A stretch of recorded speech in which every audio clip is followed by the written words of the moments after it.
Good morning, good afternoon, and good evening, ladies and gentlemen, distinguished speakers and guests.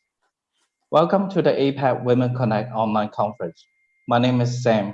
On behalf of APEC Business Advisory Council and DHgate.com, we welcome all of you share, hear, and aware of the latest condition of women and what we can do for them.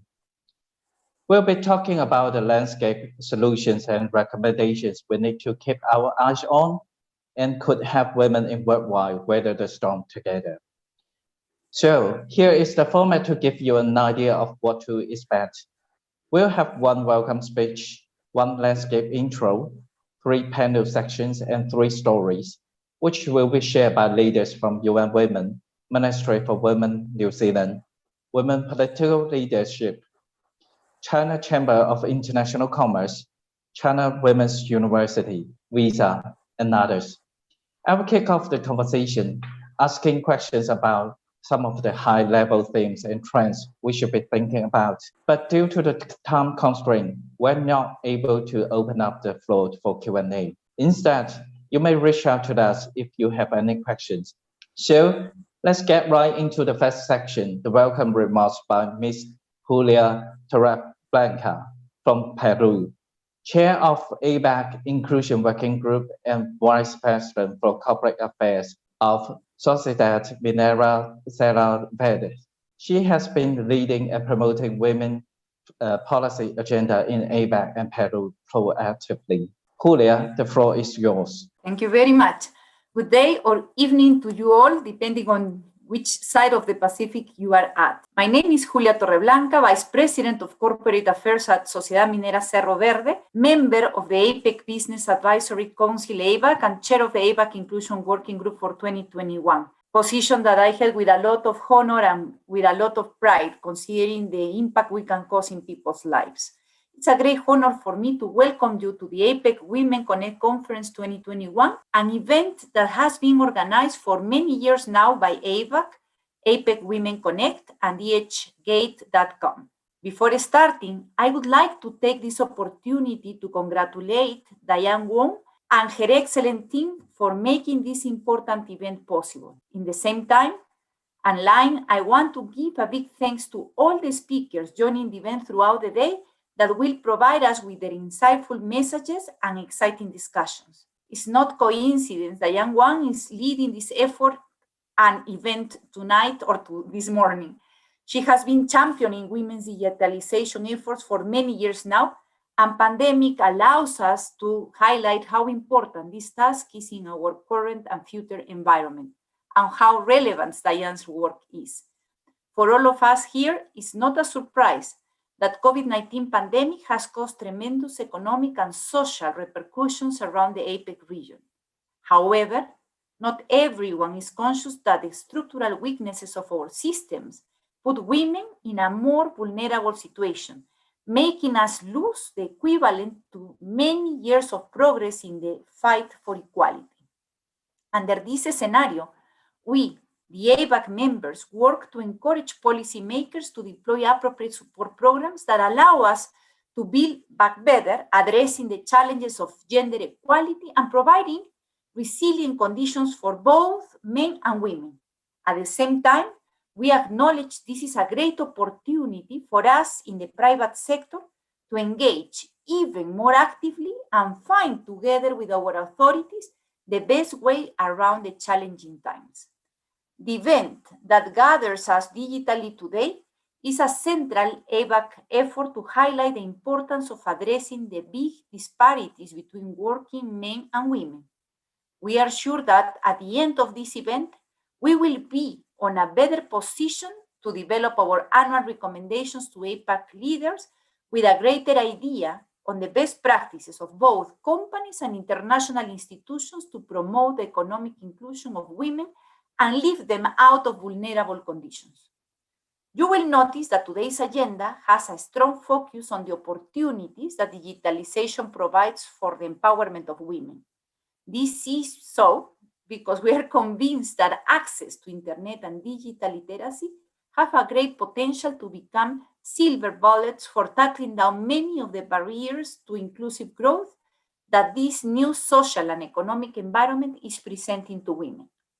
The dynamics of the post-COVID world, which very likely will still include some levels of homeschooling and working from home, will challenge both employers and employees.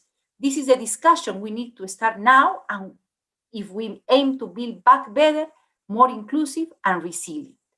To talk about all of these important topics, we have the participation of different specialists that will help us understand and recognize the benefits of inclusion and digitalization at a global level with a gender focus. The United Nations, Visa, Goldman Sachs, the New Zealand Ministry for Women, Impact, the China Chamber of International Commerce, among many other leader institutions of this important cause, are present and very welcome. We hope you enjoy the great program we have put together for you, and thank you for your commitment to this cause. With this, I will now pass it on to our first speaker, Mr. Mohammad Nasiri, Regional Director of United Nations Women for Asia and the Pacific. Mr. Nasiri, the floor is yours. Thank you so much, Julia. And it's very difficult to come after you. You've said what I wanted to say, but in a more eloquent and more profound ways. But a very good day to everyone. And I'm really grateful once more for the opportunity to be here with you today. It's an honor to be part of this discussion because it's very, very timely. The gender equality and digitalization have to work together to further empower women in the times of COVID and beyond. Among the 6 action coalitions during the UN Women Generation Equality Forum, which is actually taking place as we speak in Paris, there is a call for a more equal and diverse transformation in science and technology to shape the recovery from the ongoing pandemic. Digital technologies have the potential to make significant contribution to the recovery from COVID. However, we cannot achieve success unless we tackle the digital gender gap directly. As we continue to face a global pandemic, the question has been raised as to whether technology can truly level the playing field. Asia, despite being a top hub for technology, faces a question. Does technology really benefit all of its citizens? We often say that technology is not gender neutral. Information and healthcare access has shifted to the internet, displacing those left behind. As UN Secretary General Antonio Guterres remarked, the digital gender divide has become a matter of life and death. Among low and middle income countries, 400 million fewer women have access to mobile internet, with South Asia holding the largest digital gender gap. For example, the ravages caused by the health crisis in India have revealed widespread digital inequities that have prompted organizations to connect women without internet access to healthcare and financial assistance. In India, only 1/3 of women own a mobile, compared to 2/3 of men, according to a Harvard University study. This divide is even greater for poor rural women who are likely to be less digitally literate. We may, however, see changes in the region as technology becomes more and more prevalent. Because of the COVID pandemic, an unprecedented number of women in low and middle income countries in South Asia have turned to mobile internet services for the first time. As a result, women are using online services at an increased rate due to what we call social justification, for example, to enable their children to access virtual learning services while under lockdown. As a result, 112 million more women using mobile internet last year.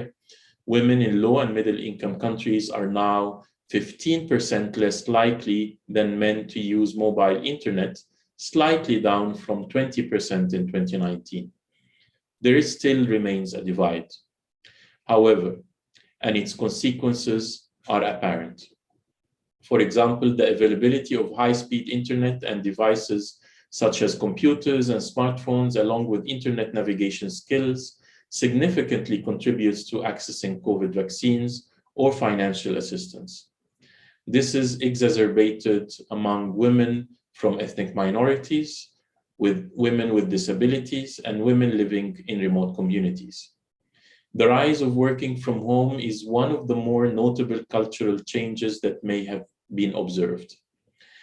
As people increasingly turn into the internet for work, school, and social activities, quarantine measures and self-isolation policies have increased internet usage between 50 and 70% during COVID. If this trend continues in the years to come, it is unclear how it will impact women workers. Older research on gender inequities on the workplace has said that an increase in remote work can benefit female employees, but others warn that it may also hinder potential career advancement and exacerbate existing gender gaps. The same risks apply to women entrepreneurs. According to a World Bank survey on the impact of COVID on women-led businesses, many are struggling to adapt to digital operations quickly, as the use of digital technologies continues to lag behind that of men, resulting in fewer women having access to services such as cash transfers, educational materials, and employment opportunities. This can also affect entrepreneurs' access to government relief programs. Historically, women-owned businesses have had less access to finance, less credit, and lower representation in accelerator programs as a result of the digital divide and long-standing cultural attitudes.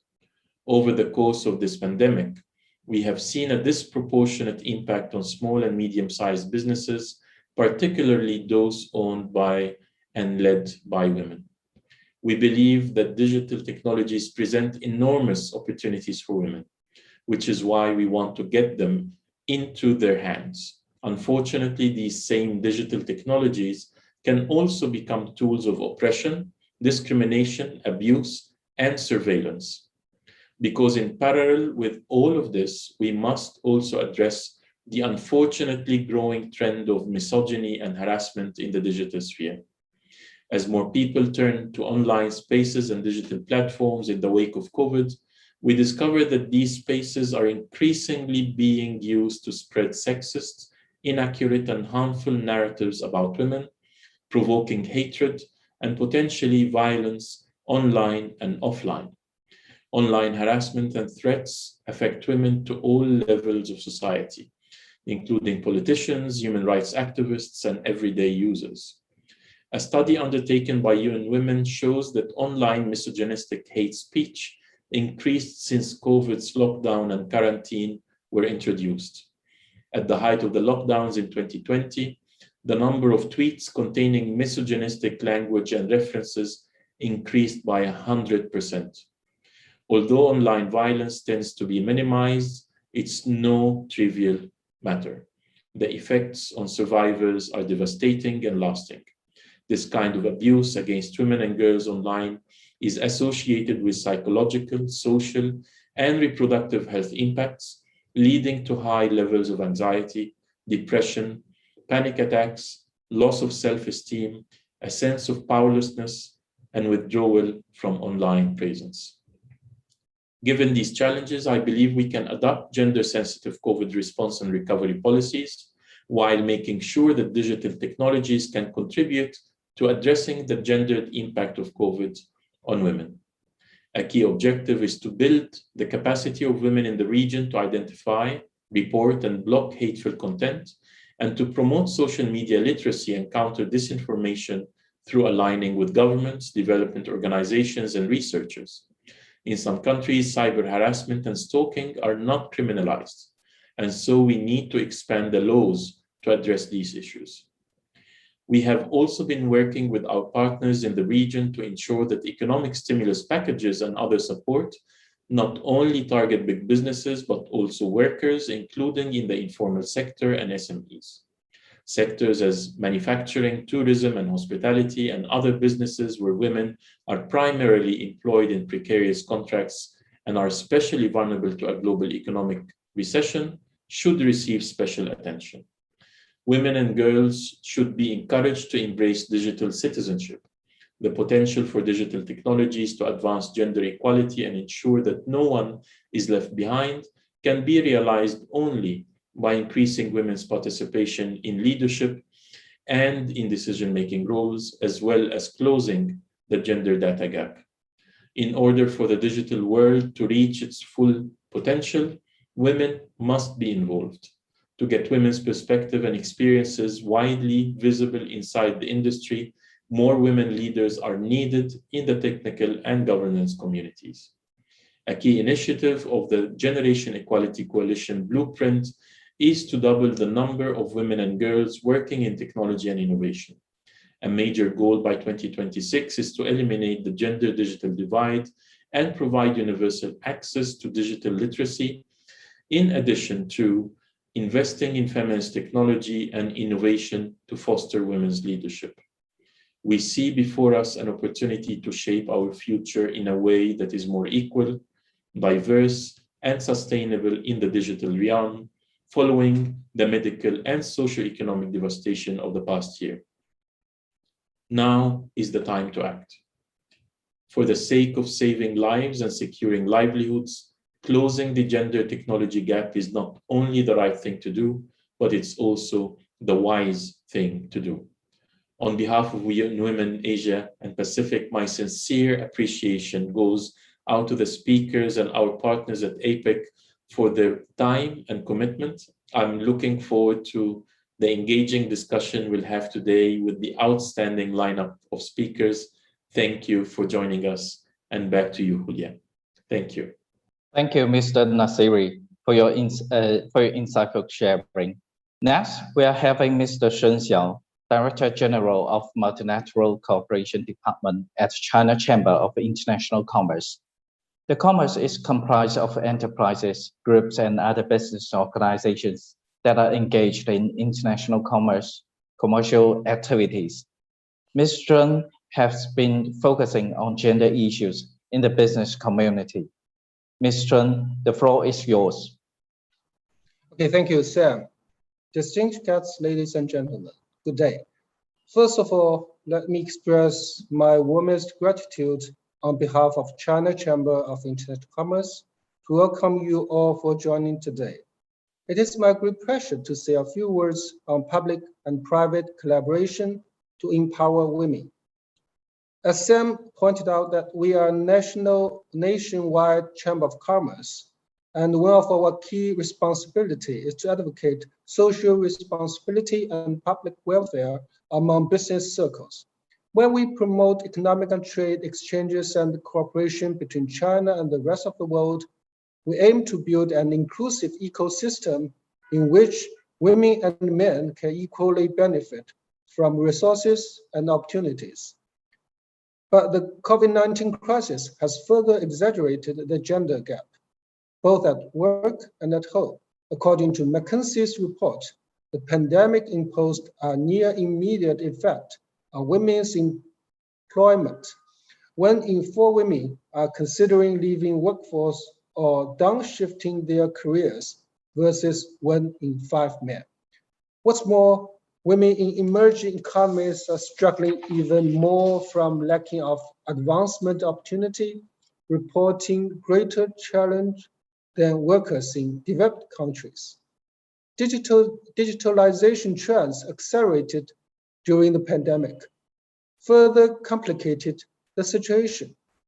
As the economy recovers from the pandemic, women's path back to workforce could be made steeper by the need to reskill or find new career pathways. And after the pandemic, they will be most likely to change occupations due to lack of skills. But if action is adopted right now to achieve best-in-region gender parity improvements by 2030, things will be improved, and $13 trillion could be added to global GDP. So CCOIC prioritizes gender equality and skill empowerment. We launched many projects to promote female leadership, provide inspiration and guidance for more women to tap their value and potential and advance their participation in the global economy. Recently, we have worked with BRICS countries to launch the BRICS Women Business Alliance and promote the BRICS Women Innovation Contest. This contest aims at enhancing female participation in the economic process and expanding women's business networks, thus nurturing more women in the developing countries with latest skills. In the meantime, we have strengthened capacity building by sharing how the digital economy can accelerate consumer industry, education, public welfare, etc., at the APEC Women Leadership Forum. We have also worked with other countries in advancing skill empowerment. For example, we launched an online training on entrepreneurship and international trade capacity for Ethiopian female entrepreneurs in March, sharing innovative technologies in helping them with opportunities. And in return, with technology, many women have contributed creativity and love, redefining and even disrupting traditional business. I welcome some of these disruptors here today. Thank you for your passion to make a change. Against this background, technology empowerment for women has never been so important. Thus, I believe today's topic is quite prominent for government officials and business communities to share your voices, rethink the new normal, and give recommendations to all women for better preparation. In building and shaping a better world for all, the world comes connected. Everyone could have the equal opportunities to excel in life, and no one should be left behind. In closing, I wish to express my gratitude to all participants for their full cooperation and contribution to the conference. Thank you. Thank you, Mr. Shun. Now we will go to the first panel, Public and Private Collaboration Empowers Women. We are honored to have three ladies, including Rebecca Barnes, Policy Director at Ministry for Women, New Zealand; Silvana Koch-Maheen, President and Founder of Women Political Leaders from Iceland; Professor Li Ying, Dean of International Education School, Associate Professor of Law, and the former Executive Vice Dean of the Law School at China Women's University, and an expert from All China Women's Federation. Silvana is based in Europe, so it's in her early time. We prepare a pre-record video for you. The Women Political Leaders, founded by Silvana, is the global network of female political leaders at national level, including the European Parliament. WPL provides a platform for the exchange of ideas, experiences, and best practices between female political leaders in the worldwide. So, the first questions for Silvana.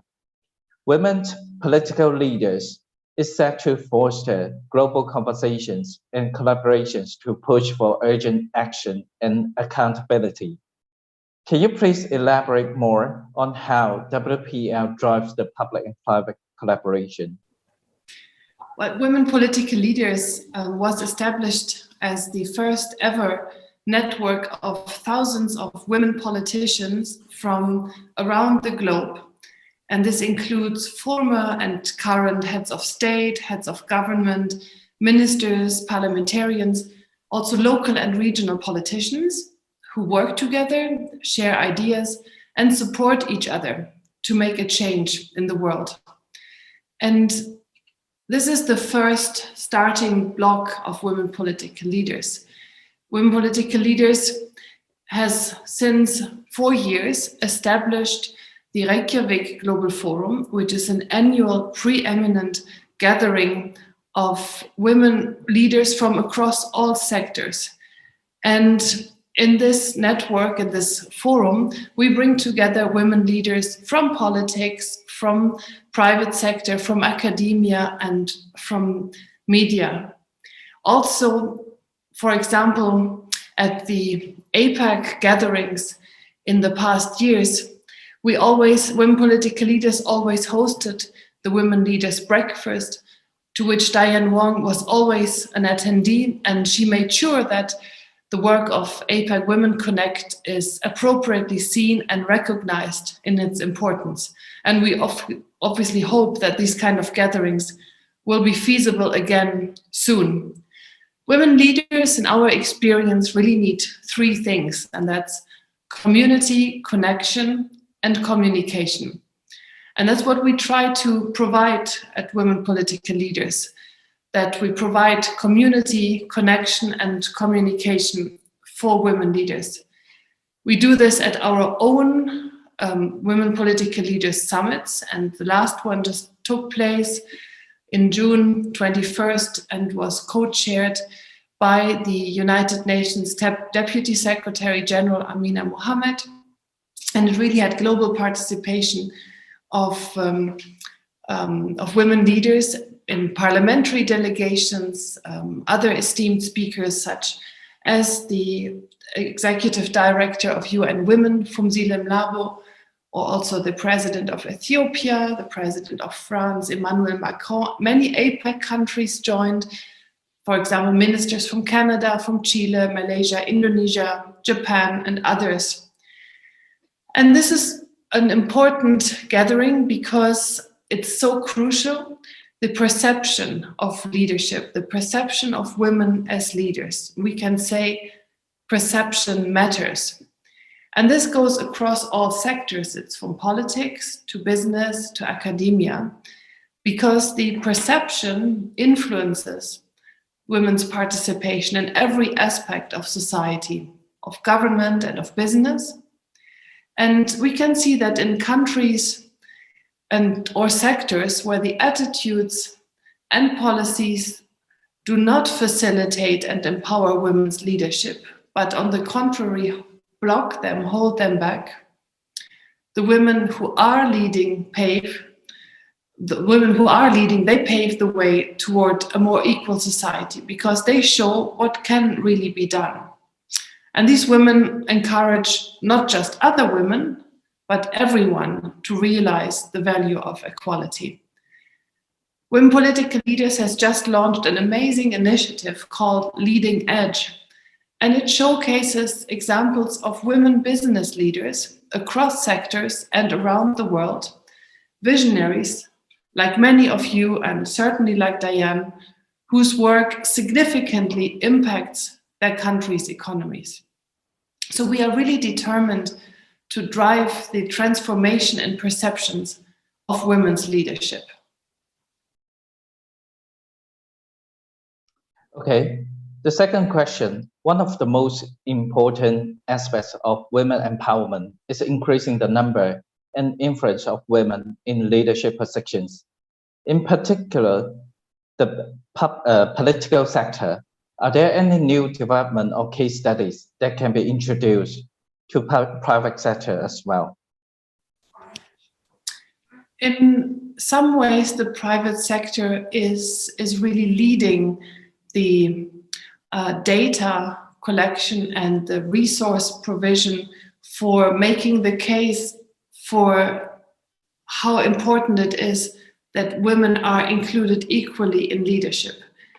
So, for example, the organizations like the OECD, or also companies like McKinsey or Credit Suisse or many others, have built the business cases and how corporates, how business thrives, does much better if there are more women in leadership. In politics, what we see is that, for example, the World Bank or the International Monetary Fund have provided the figures of what it would mean if women would participate equally in the economies. So if they would be included in the economies as much as men are. And what the mind-blowing figure is that's given is that the global GDP would be rising by 26%. So $28 trillion could be added to a global GDP in 2025. So soon, if women would participate equally in economies. Now, this is like, I've been told, like adding another China and India to the global economy. And this would just mean including women, resources, intelligence, human resources that already are there equally in the economy. But the reality is that less than 20 countries in the world, by law, by their legislation, treats women in the economic sphere equally to men. So there are lots of blockages for women to participate the way that men can. And if economies would thrive that much, they would be stronger, and it would be a driver of prosperity for everybody, for all, not just for women. And what we've seen in the recent pandemic is that the whole world witnessed the increased role that women leaders took. And for example, in New Zealand, where Jacinda Ardern was so clear on the course she took to protect her country from the pandemic. And also other countries like Germany or like Iceland, where there was very strong women leaders stepping it up. So that is an example of a new normal that the world could need, because currently 93% of the countries are run by men. So if we would imagine just a 50-50, what would that mean in terms of different leadership in the world? So just as a thought exercise, really. And what we would also want to underline is that these perceptions, which I spoke about, matter crucially also in politics. And Women Political Leaders connect its community of women politicians to leadership of important political gatherings, for example, of the G20. And again, if you look at the family picture of G20, any woman there. And this is unfortunately the case for most of the places of top leadership. But it's an important place to be. G20, like APEC, is a gathering focusing very much on economic cooperation, and women need to be at the center and the forefront of that. So we are doing a lot with our different initiatives and data provision, like the Women's World Atlas, the Reykjavik Manual, the Reykjavik Index. And let me just also take this opportunity to let you all know and also extend an invitation to this year's Reykjavik Global Forum, which is taking place 8th to 10th of November in Iceland in person, but as well in so-called Reykjavik satellites in cooperation with the Icelandic Foreign Ministry, also in person in different parts of the world and on a virtual platform. And this is really where we want to see a lot of exchange and cooperation happening, so that we learn from each other, and also using the best examples to ensure public and private collaboration and really change the world we live in together. Thank you, Savannah. So let's continue our questions for other panelists. I will go to Rebecca first. We're quite curious about the Ministry for Women. It's the only public sector organization set up specifically to address the needs of women. Could you please elaborate more on how the ministry is driving women empowerment, particularly in achieving better results through public-private collaboration? Right. Kia ora, Sam. Atamarie, kia ora, and Pomarie. So good morning, good day, and good evening to everyone across the Pacific. Firstly, thank you very much for the invitation to speak at this panel. It's a privilege to do so. In terms of your question, the Ministry for Women here in New Zealand drives empowerment mainly through influence. So we sit on the policy side of the equation, and we do this by providing advice to the government about how to influence people to achieve positive outcomes for women. We also work closely, because we are in the game of influencing, we work closely with the private sector across initiatives. For example, in our system, the Minister for Women, has an advisory board that consists of a majority of business people in New Zealand, and so they give her independent advice on the economic empowerment and the employment of women particularly. So we work with them, and we tend to take a strengths-based approach. So when there's a really good example in the private sector or a really good example in the public sector, we tend to shine a light on it and highlight the example where women are succeeding, and you use that success as a tool to make societal change. One most recent example, particularly highlighted through COVID, is that the public and the private sectors can't do this alone. While the public sector can act as an exemplar with our policies and procedures for things like flexible work, working from home, part-time work, we're only one part of the picture. So a lot of the work is speaking to our stakeholder groups, and a bit of that sort of positive peer pressure where things are working really well for women. A particular example in post-COVID where we worked with the private sector here in New Zealand was the development of information around apprenticeships and trades. So in New Zealand, that's people who are undertaking training in things like building or plumbing or electricians and things like that. We've had a very small number of women in that sector, so we worked with some of the large providers in the private sector to promote information to go out to encourage women into employment, which has worked quite well. But the driving the empowerment within our sector and within the private sector is very much something that we do together. So I'm holding my hands like this, so it's a joint thing. We in the public sector do strive to be very good examples, but we also there are big business in New Zealand that does a wonderful job of promoting women's empowerment, ensuring women in leadership, and having equal pay. So we also need to learn from our friends in the private sector as well. Thank you, Rebecca. We see the holding hands in New Zealand. So let's fly to China. Professor Lee, as a profound researcher in women empowerment, can you share with us the public-private partnerships that you have experienced in China? And please share some cases that we can learn from.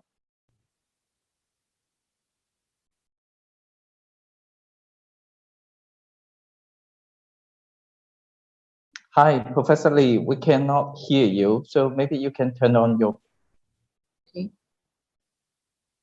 Okay. That's perfect. Thank you. Thank you, moderator, Mr. Han. And it's my honor to introduce some of my research and my observation and for the women's empowerment from perspective of public and private collaboration. Actually, when you look at back and the women's empowerment and the women's movement in China has a very long tradition of public and private collaboration. And specifically, I want to highlight our organization is a women's federation. I think it's a very unique example to explain how China to conduct the public and private collaboration.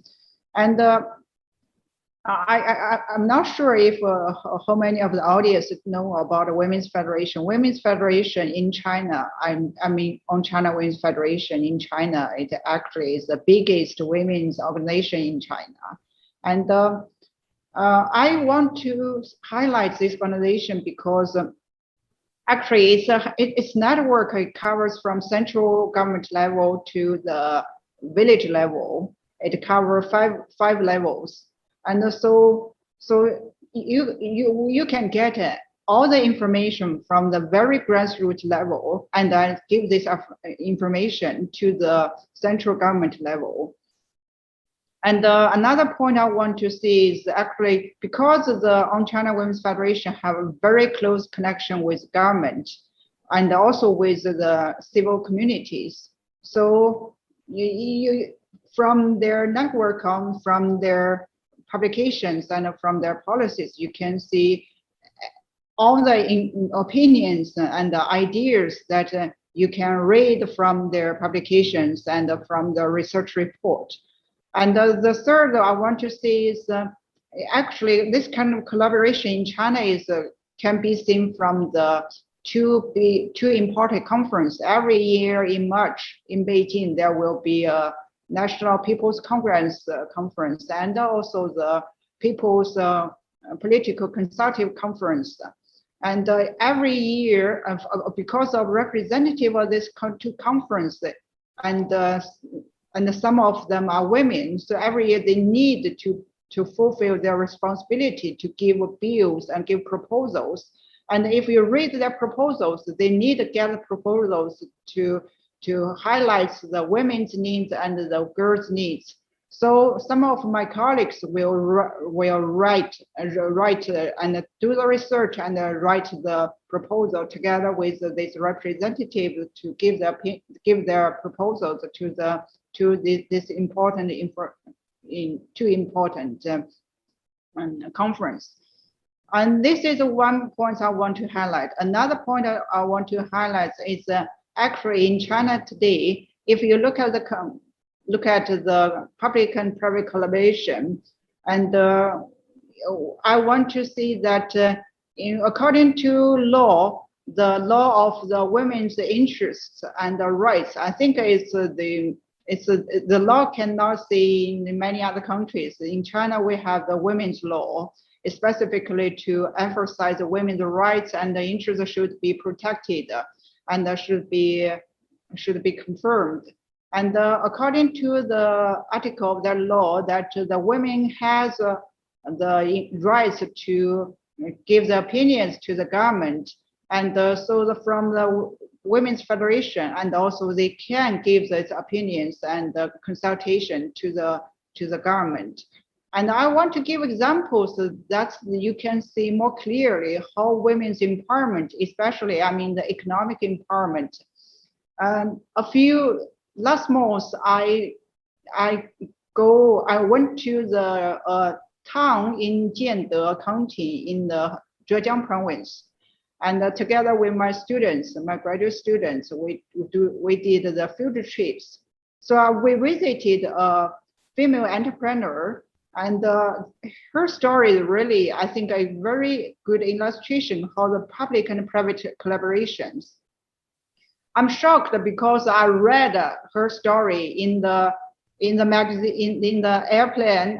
The airplane magazines as examples of how including her products is we could say is Danjub. Danjub is a very special herb that you can get the ingredients for the medicine that can very important for the cardiac. And I'm very shocked by her story because I understand that he can do such a big business. He must graduate from college. Actually, she is not. She is just a graduate. She has never been to the college or university, but she conducted this business very successfully. That is collaboration from the public and private collaboration. And before she, plant this herb and organize her villagers to plant this kind of herbs, that she raised chickens.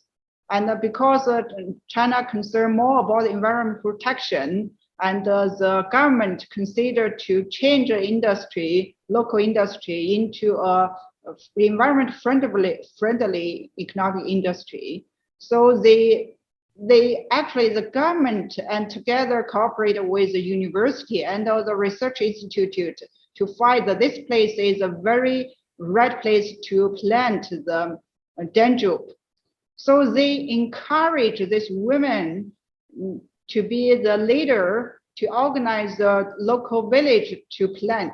And I want to see this, they experience such a feeling and before they succeed. And but during the whole process, the government and support the Zhejiang University and the Zhejiang Institute of Agriculture and Science to cooperate with these women and provide technology, and the government provide the funds. And during the whole process, the government believe that if they choose the right person and they together with the department, I mean like a university, to find the right industry can be grow in this area, if they find right person, they support the whole process, and then they could succeed.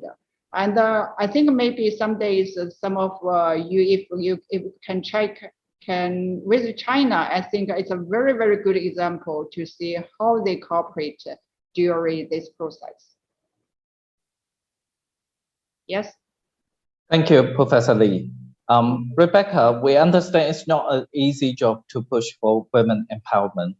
So what are the difficulties do you see for public and private collaboration to help women?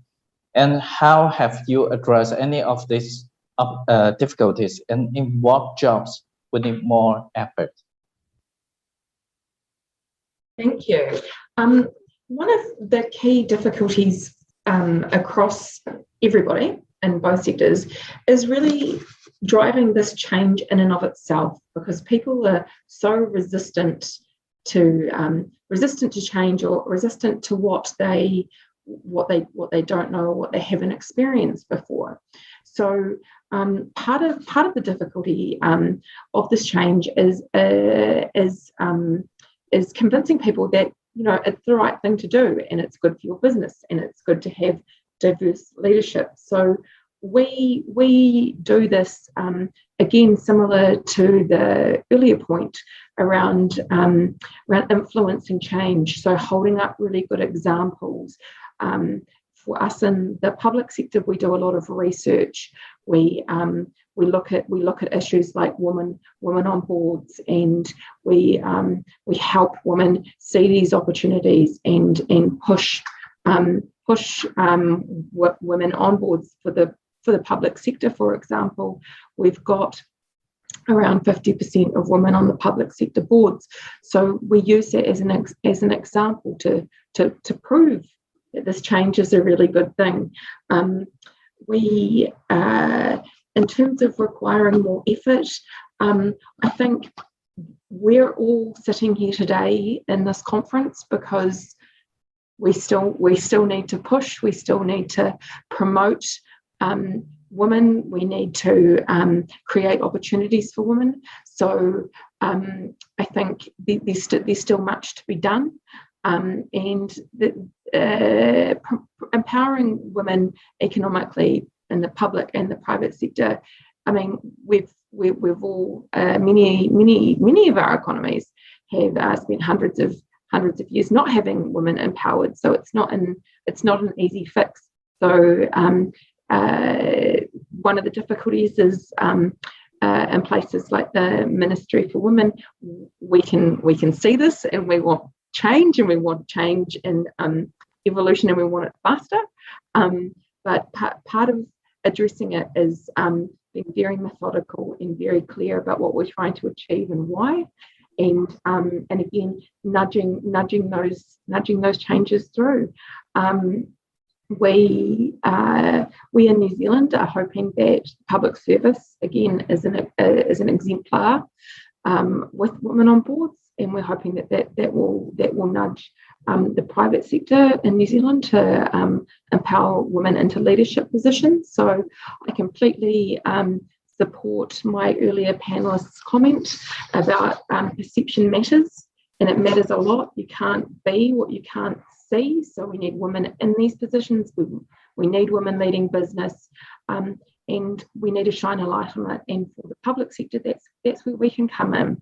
For example, the ministry works with lots of sectors who are doing this work themselves. So one example in New Zealand is the Architects and Engineers Association, where recently the minister attended a meeting where they're actually doing this themselves. So they can see the work that's going on within New Zealand, and they've seen a gap in their industry in STEM, and so they're working themselves to promote it. So we want to highlight that and promote it and say, hey, look, these got the sectors, and my earlier example about the building sector, this sector is doing a great thing. How about you guys think about it? So that's I don't want to say we've addressed all the difficulties, because as I say, I think these things are going to take a long time, but we can see what we need to do in the pathway to get there, which I think is important. Great, thank you, Rebecca. Professor Lee, following Rebecca's change topic, as a legal professor, you have been promoting changes in legislative works about women's rights. So what is the critical focus of legislative works in China currently, and in the future, what agenda would you like to promote to change? Thank you. So actually, I think the legislation and the policy making concerning women's issues and the gender equality, and I think it's a part of the improvement of China legal system and the rule of law in China. So you cannot separate these two parts to talk about.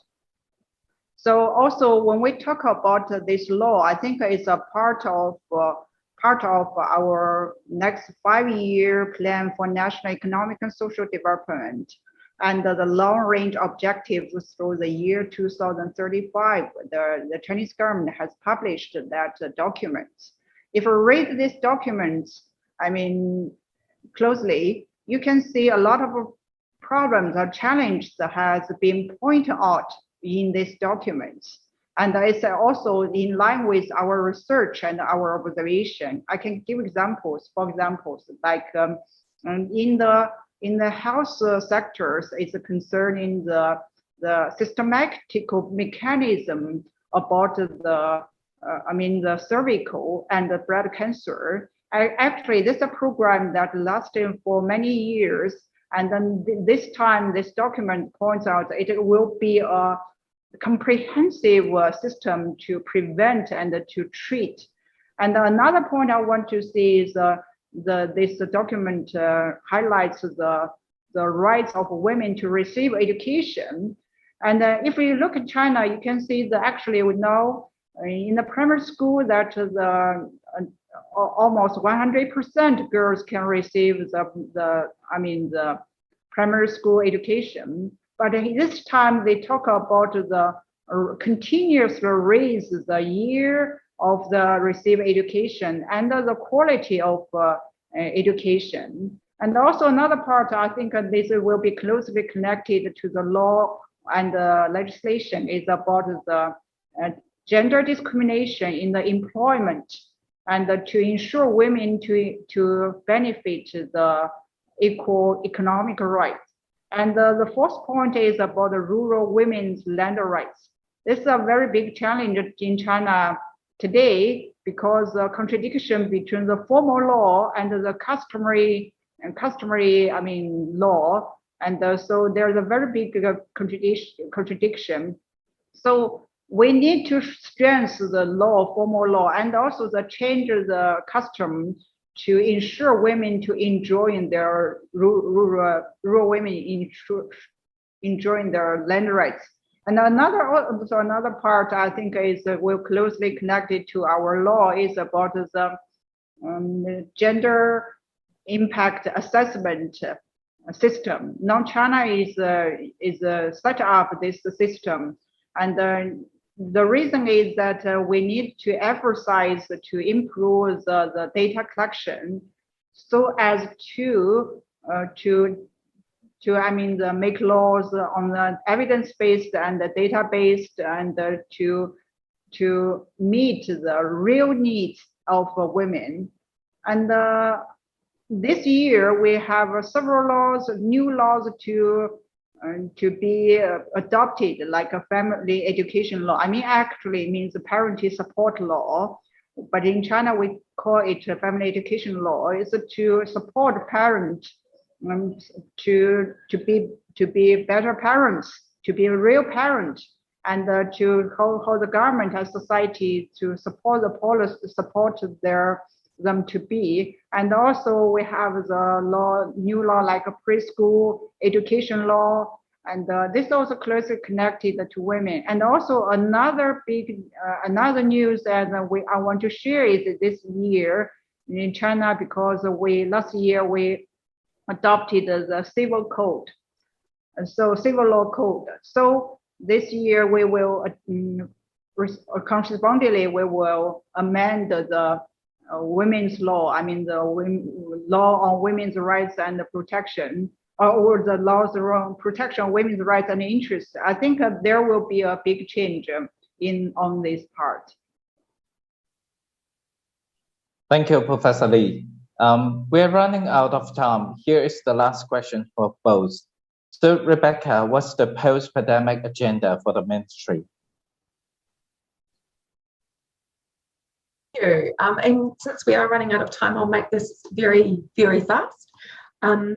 For the ministry and the Minister for Women, we know, as in New Zealand as in other economies around the world, women get hit harder by economic downturns. We've seen this happen before. So in the case of COVID, although some of the industries that have been hit have been different to other crises, women have still been have had negative impacts. So the post-pandemic agenda is to ensure that women and girls and other groups are fully included in the economic recovery. A key part of this is to, rather than return to the status quo of how things were before, is to actually build back better. So we've been focused on an employment action plan is the area of policy that we've been working on, to take an overarching look at structural issues facing women in the labour market and looking at making some longer term systemic changes to improve workforce participation, resilience and economic well-being for women specifically. And it will be a combination of different timeframes, but we're particularly looking at the structural, the way women interact with the labour market in particular, and how we can best promote economic well-being for women. As part of this, of course, there are several facets. So employment is just one part. Part will be how we think about unpaid work that women do a majority of, occupational segregation, and promoting both women into occupations predominantly performed by men, but also men into occupations predominantly performed by women, and progressing some of the pay equity processes, so that work equal pay for work of equal value, which was in train prior to the pandemic, but COVID-19 exacerbated and underlined the need for that work to progress quite quickly. So that's just a very quick snapshot of some of the things we're doing in the economic space. Thank you, Rebecca. The last question for Professor Lee. According to your research in this pandemic, how can the government and private organizations improve women's connection and career development? And I think besides the general policy for the individuals, for the enterprise, and for the economic sector heavily influenced by the pandemic, I think all of them, they have women working there and affected there. Besides the general policy, I mean, like a preferential taxation, fiscal policy, subsidies to the people, no matter men or women. I think specifically for women, on China Women's Federation, together with the government agency, they have special policies for women's employment, for women's burden of carry, and for women's, training of, and then also for the career development. And I want to emphasize this because usually still you see today, just like most countries, that women are most likely to be employment in the informal sector. So the informal sector are heavily influenced by the COVID-19. So for this part, according to my knowledge of the information, that they arrange many trainings for women, and also together cooperate with the employer to provide opportunities to work online or work in distance. So, but I want to see is actually COVID-19 amplifies the challenge and the difficulties women face in daily life. It's not a new problem. I think it's a problem lasts for many years. So, and the COVID-19 reminds us we need to accelerate the efforts and to narrow the gap, the gender gap. And because women in the disadvantaged group are more fragile, and if we will not, accelerate this pace on these efforts, the gap will become bigger. Thank you, Rebecca, Silvana, and Professor Lee. Next one, let's start with our first Hear Her Story. Let me invite Ms. Cara Yuan from Vietnam, founder and general director of APEC, a digitally native vertical fashion business. So, Cara, you are a very successful woman to build your own company, APEC, from the ground up, promoting sustainability and empowering women through mindfulness. Could you please elaborate more in detail, and particularly, how do you empower women? When it comes to empowering women, I believe that female empowerment really starts within the woman ourselves, in our minds, individually and collectively. Unconscious gender biases don't just exist in the mind of the men, but also ourselves as women. And it's a reality we have to be very deeply aware of so that we can shift our own beliefs and then change our course of actions. The inequality we're facing today is a social construct.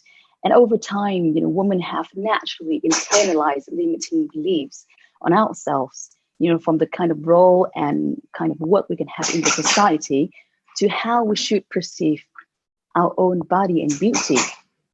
And, when it comes to women's self-perception issues, fashion plays such a huge role in the history. On the surface, it may seem that it's just something we put on, but deeply it has a lot to do with women's systemic limiting beliefs.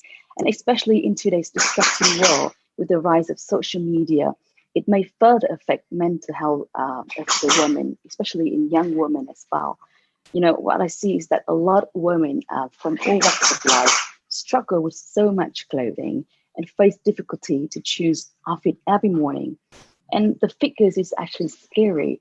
On average, we only use 20% of our wardrobe. And a survey by Mark and Spencer in 2016 showed that women on average spend 17 minutes a day to choose what to wear. And, in the context of today's busy schedule, that is a lot of time for women to be distracted from. And, the research also shows that clothing doesn't just directly affect our mental well-being, it also affects our decision-making ability and performance at work and in life. Currently, the fashion industry, with its perpetual cycles that constantly promotes newness, thrives on women's feelings of inadequacy. And its rigid sizing system and the way it promotes beauty also further disempower women's individuality and body inclusivity. So if we heard that, gender equity starts in the home, then women empowerment starts in our closet. I think it could be very revolutionary to see if women can take back their power from media and embrace, their uniqueness and only buy what truly fits her, and not just her body, but also her lifestyle and personal values. And that's exactly what my business, APEC, is trying to do. We really put the power back into the woman's hand. So our product very much mimics, the product cycle of technology product. We only do one product at a time, and our products are actually not based on trend report or forecast, but it's based on real feedback and real survey from women. And we are amazed at how innovative our female customers are. We have women who have to attend lots of events and suggest how can one dress could offer multiple looks so that she can save time and be more focused by not having to bring outfits with her, and by not having to go back home sometimes even to change. And we also have women in management role working under high pressure, and who really value health and exercises. One, her work choices to be made in the way that she can work out anytime that she wants. So it's actually, the female customers' ideas that shape our business direction today to really pioneer in innovative and transformable site solutions. And we also address, the lack of body inclusivity in fashion and liberate women from unhealthy body images by normalizing customization and made to order.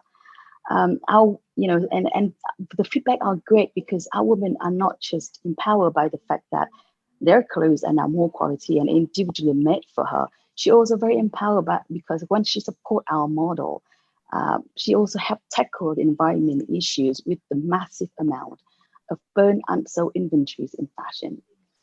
And we build that community and do everything, all the communication and transaction digitally, from via survey, virtual consultations. Our model, which is digitally native vertical model, is still a very new business model that has only been around for over 10 years. But when we introduce this model, not only we have the female customers, we also introduce an innovation culture to upskill our team, which is 100% female at the moment. So from designers to our garment workers, from day one, they already develop a very data-driven mindset. And it is just very empowering to see the entire team communicate, delegate, and also streamline our daily operations through using technologies. And as I mentioned before, I really believe in the power of women collective across all levels and across industries. So at APEC, we continuously collaborate with other social organizations to join force with us. And currently, we are in talk with Empower Women Asia, an organization that's supporting ethnic minority women in traditional weaving villages of Vietnam. So really, it's, empowering women is an ongoing journey that I believe that we only just started. Greg, thank you. You just mentioned that your product is based on the customers' feedback, especially from the women.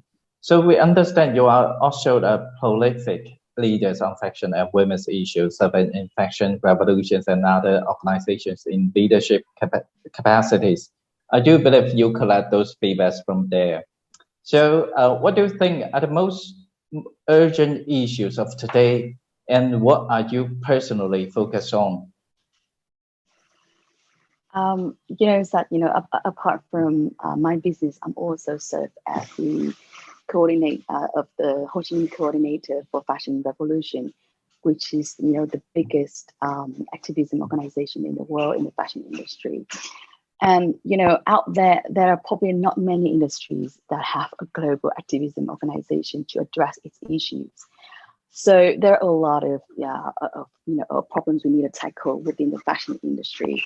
The reality is, despite the fact that women are the industry main labor force, prime consumers, and target market, according to a report by McKinsey in 2018, while about 80% of the garment workers are women, only 14% of major brands have female executives in charge.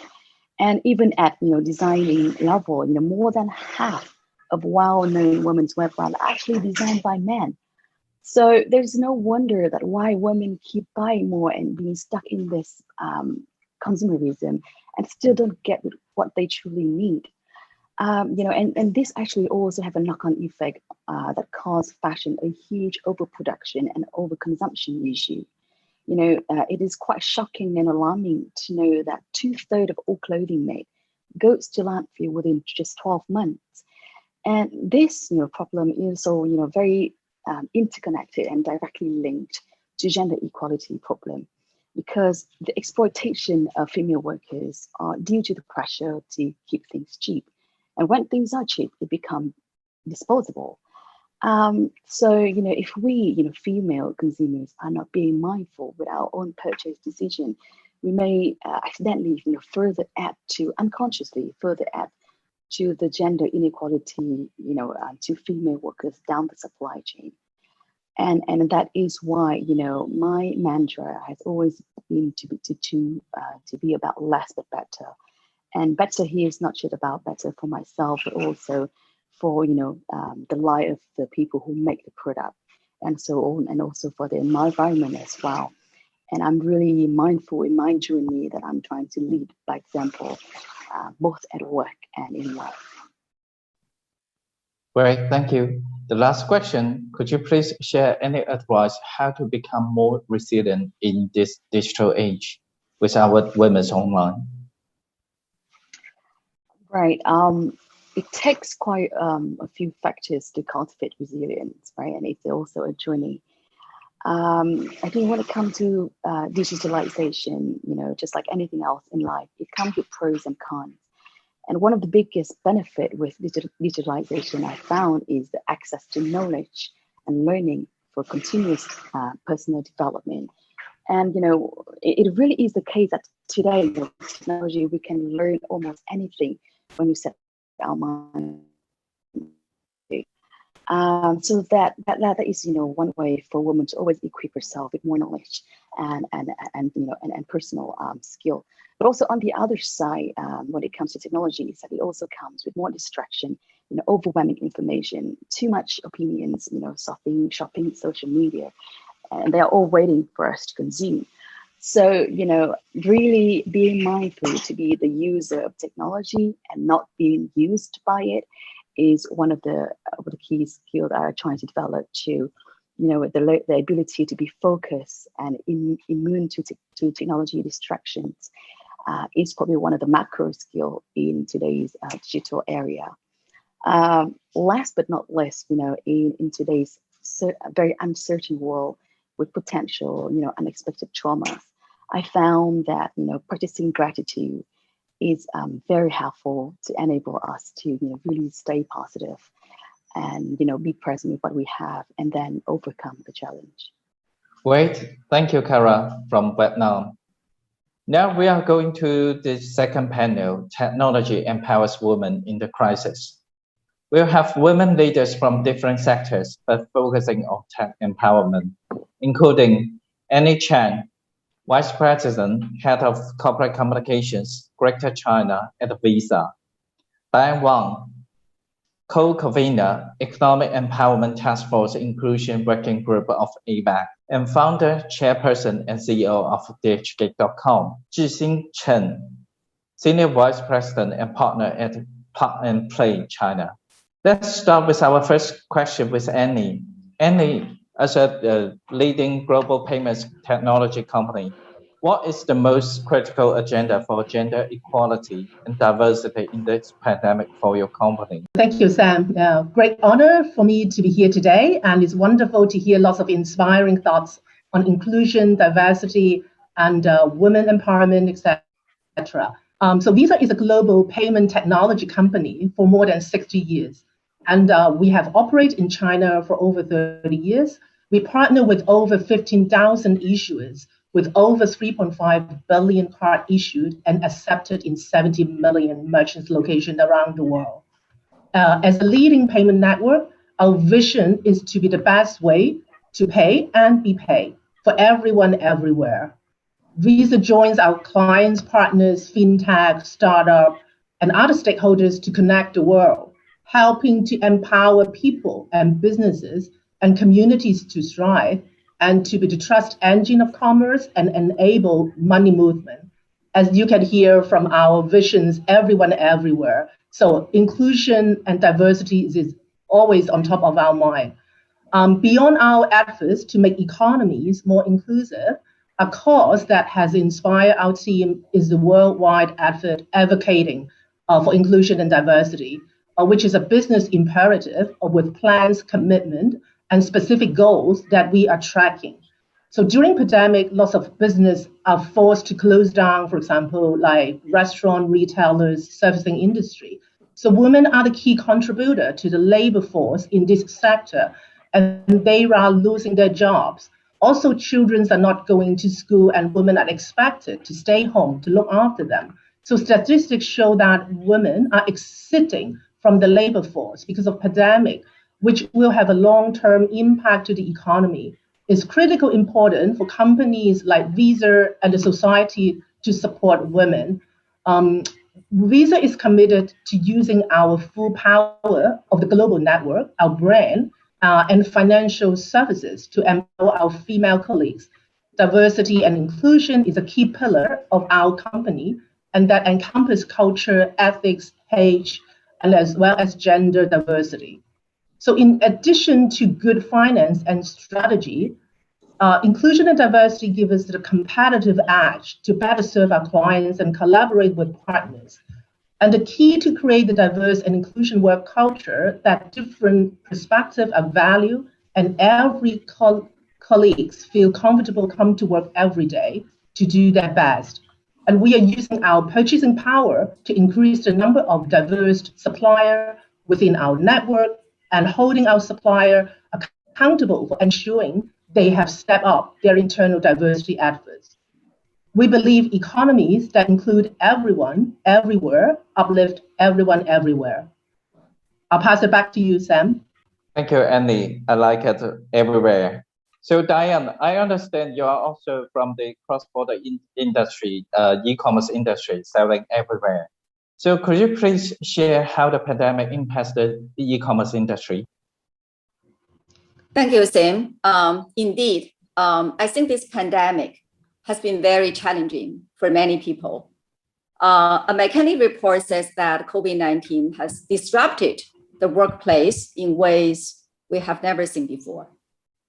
The pressure of a pandemic are driving some employees, especially women, to consider downshifting their careers or leaving the workplace. But in our industry, the crisis has accelerated the expansion and the digital transformation of traditional offline businesses. Take China's e-commerce as an example.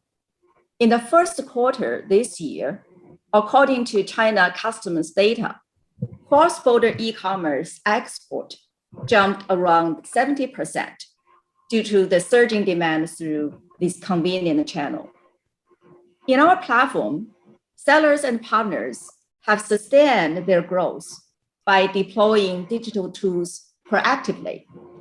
They leverage social marketing, such as live streaming, to generate traffic, and they deployed AI and big data to adjust product portfolio based on instant consumer needs.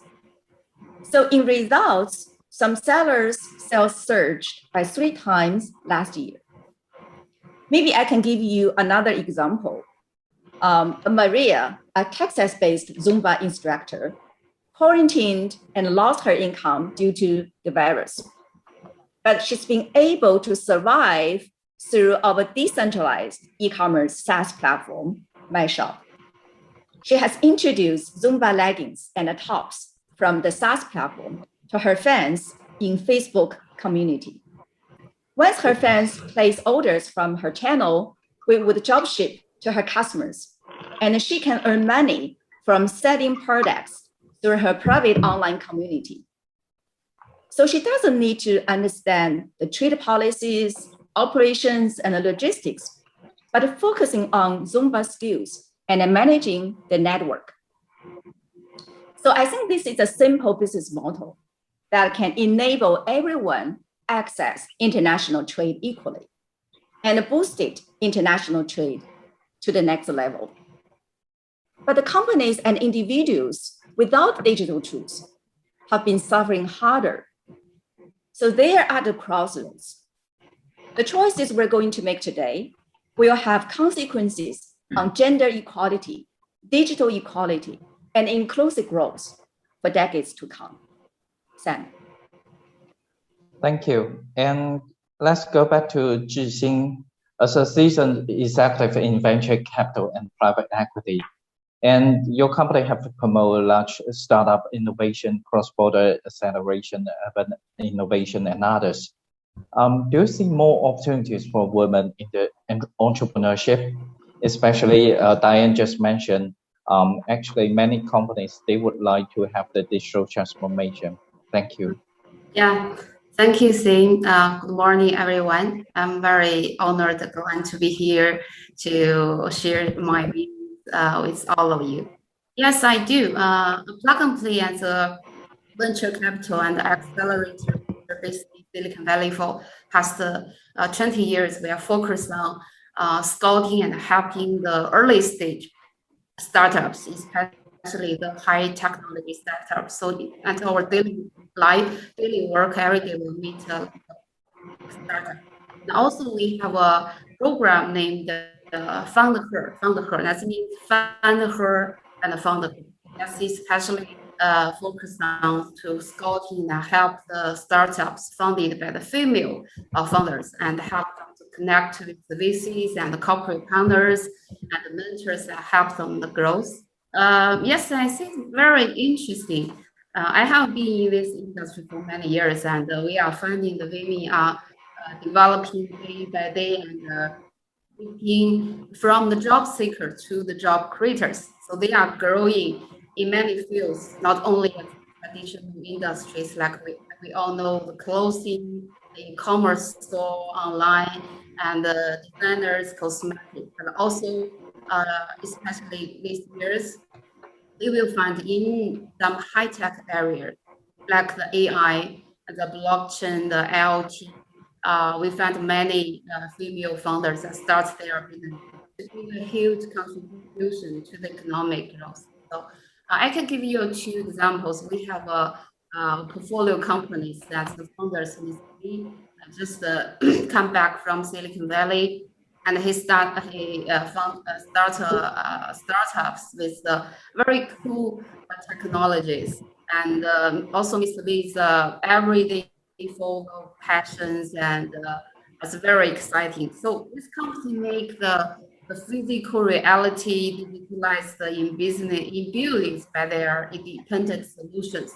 So a self-developed systematic solutions combined with the content and hardware and software, integrate the AI and mix the reality. So you can use this technology and don't need to wear the glasses like the AR, VR devices. You can come to a house and you can feel you are in the reality world. So many real estate companies use this technology to instead make a lot of rooms demos, so they can don't spend a lot of money on do this. So that's very cool technology. And also recently, I met a lot of friends. They are also the female founders. Like, and there is a startup named HiMate. So that's kind of man-made kind of meat. Yeah, it's a 人造肉的项目. Yeah, it's very, very cool. And we help them to connect with the Air Asia to supply the food and the appliances. And also I have many friends from the GGV and from some other venture capitals. As the investor, they are also creating more opportunities in startups and the innovation ecosystems. The business magazine Forbes released its list of women in tech 2021 last May, which features 50 women. They are not only having a very strong entrepreneur spirit and a profound background in science and technology, but also good at using their unique features to bring different and innovation perspective to science and technology. So I think both these cases shows women are taking more and more important roles in the entrepreneurship and technology field. But however, I think compared with fields, females still have not enough opportunities in entrepreneurship field. I think we still have a long way to go, but it's happy. In recent years, I see much more female founders in the high technology field. Thank you. That's great. So thank you. Back to Diane. As an APEC member and co-convener of Inclusive Working Group, could you share your plan this year to address women issues? Okay, Sam. In APEC policy brief, we highly emphasize on promoting equal access to digital skills and communication technologies for women and girls. In line with this, our APEC Inclusion Working Group aims to drive more inclusive policies, creating opportunities for women's skills development, and give them greater participation in the economy. This will allow for better inclusive economic growth in APEC. Also, we hosted a series of online forums and women entrepreneurship competition worldwide to empower women with digital advice. For example, we organized a virtual summit with top leaders and best practices and case studies from the public and private sectors in Africa, Asia, Australia, Europe, and the Americas, benefiting over 100,000 viewers online. Right now, right here, we're at the APEC Women Connect Conference, discussing and reviewing our previous achievements and plans.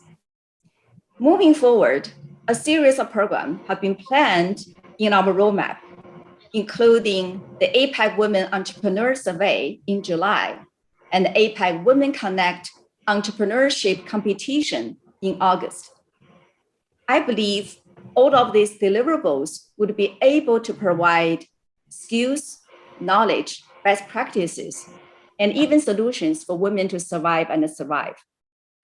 So here, I'm sincerely inviting all of you to join us in our upcoming APEC Women Entrepreneurship Competition, demonstrating your stories and nurturing other women at crossroads.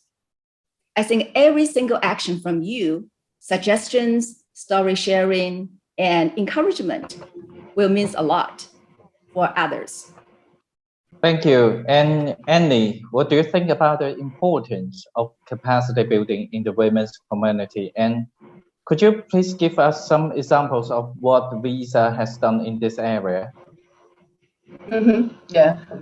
So globally, SME represent 90% of business population. And in China, small business contribute 80% employment, 70% intellectual poverty, 60% GDP, and 50% tax. So they are a key contributor to the economy. But during pandemic, small business has been heavily impacted.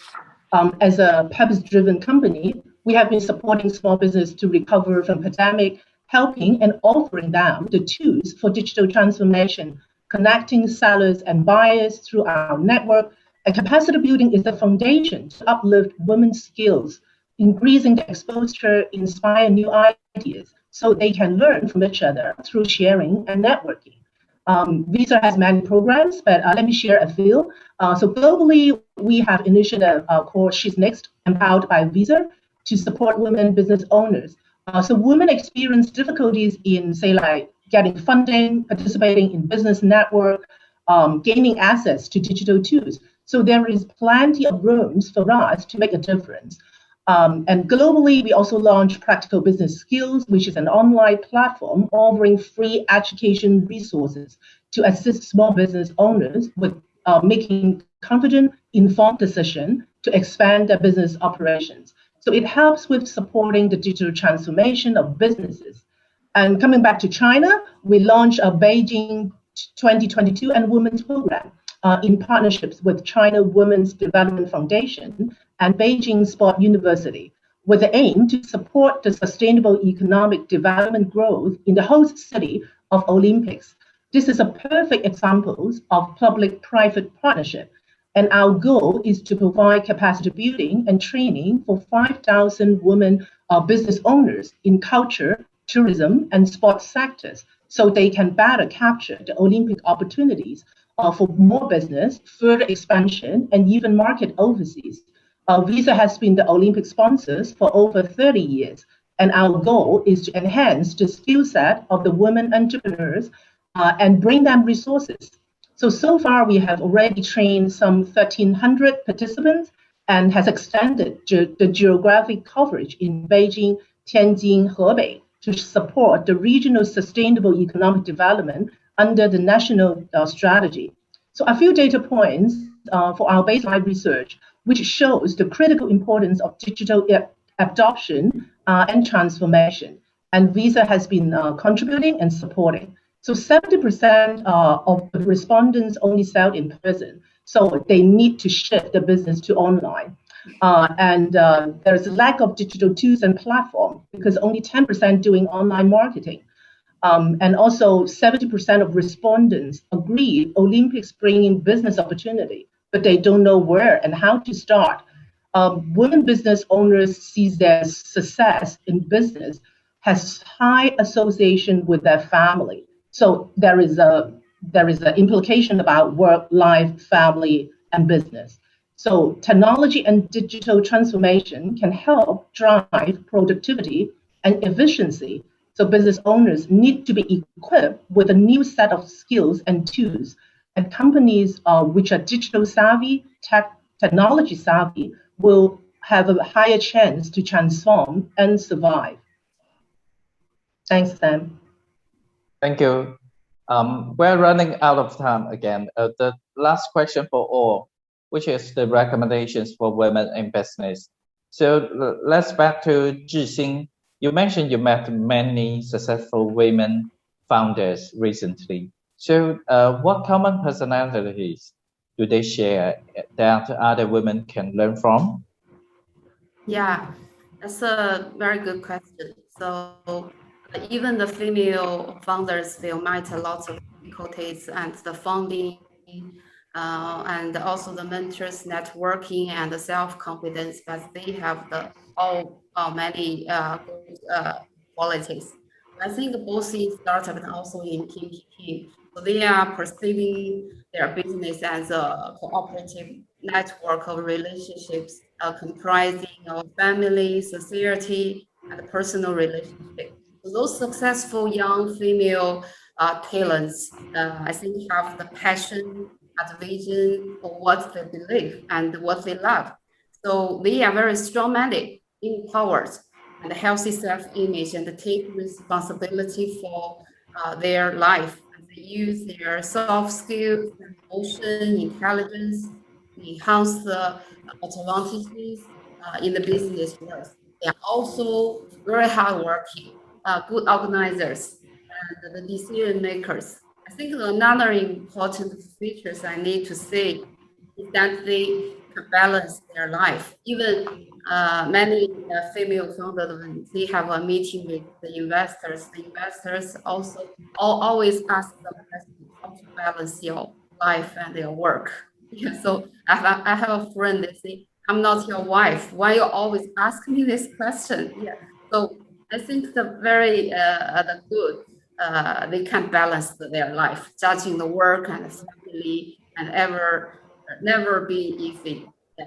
So those successful young females talents are having the support both inside and outside the home to help them to balance the job demands and the family needs.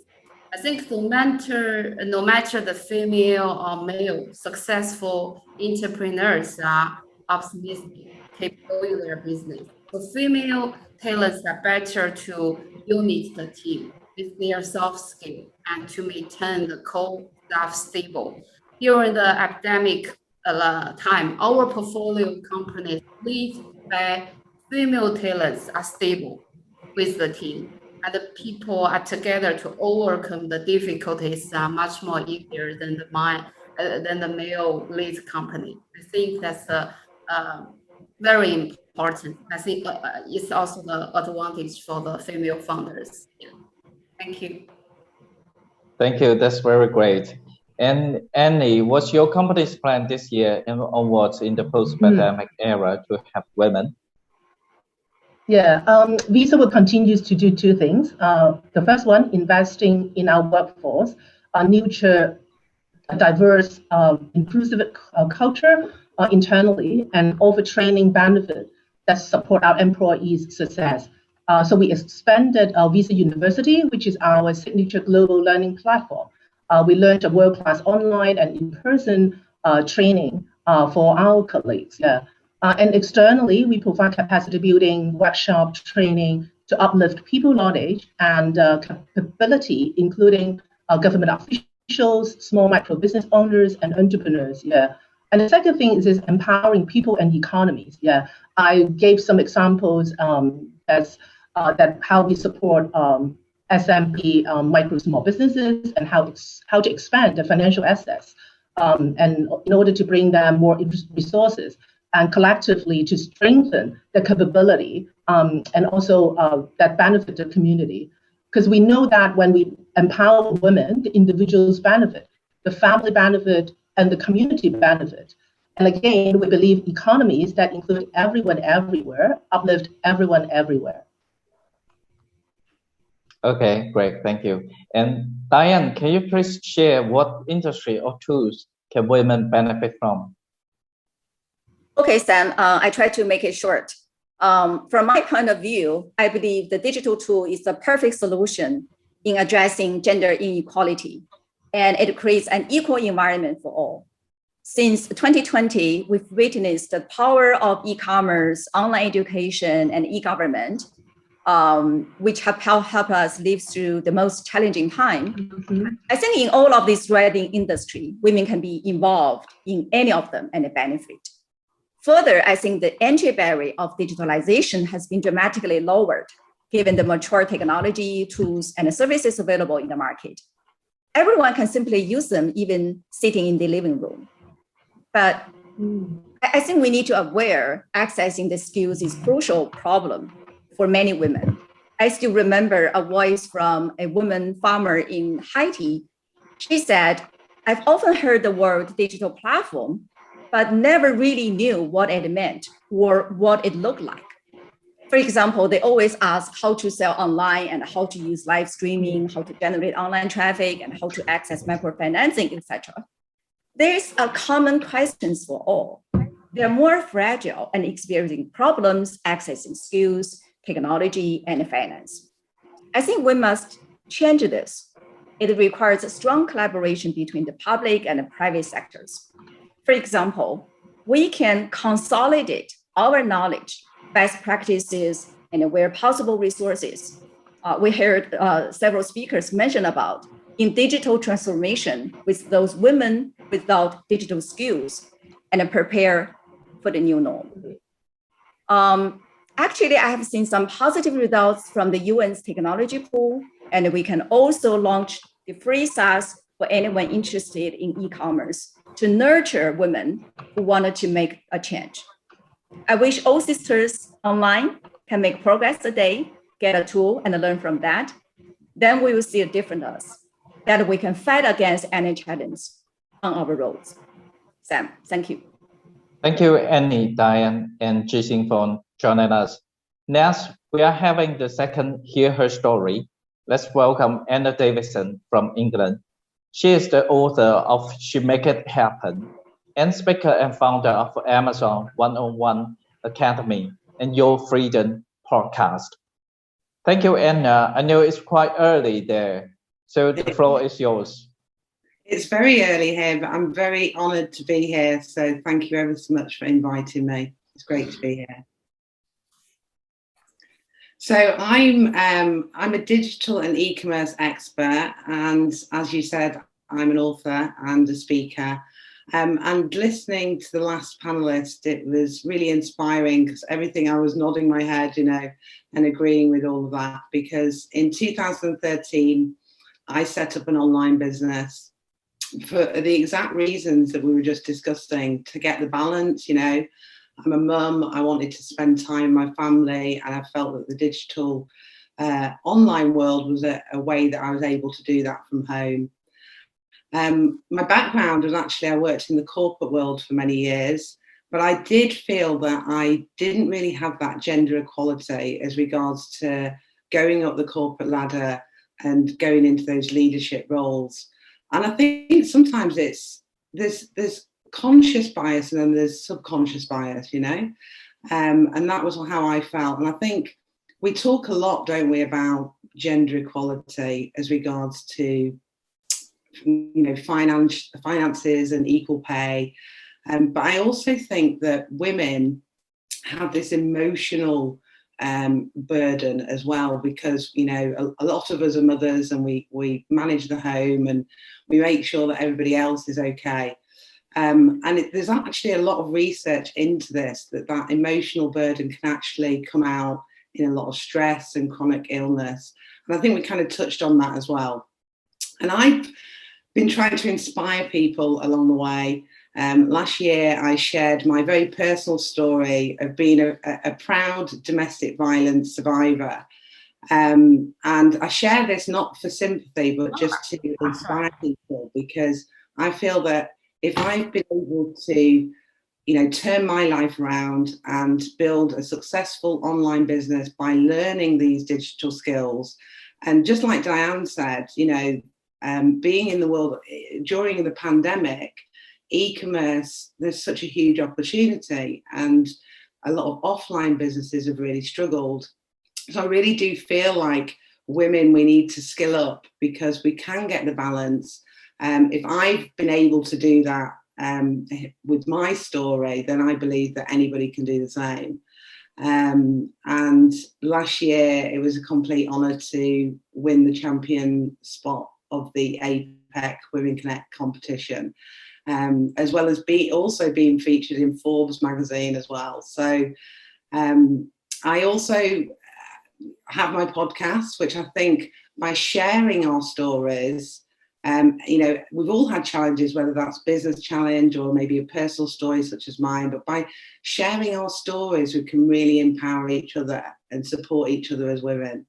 And I offer a lot of free training as well as paid mentorship now. You know, my business, I have my business that originally came from interest, you know, creating these physical product brands, and DHgate is close to my heart because that was the first marketplace that I first went on to. And I've kind of grown from there with all these different interests with beauty products, home and kitchen, my bamboo range now, tech gadgets as well. And it's great to be able to help other women go and find an interest, discover, you know, learn all these digital skills and be able to kind of create these brands and sell those into the marketplace, and you know, look after their family at the same time. So it's an honor to be here. Thank you.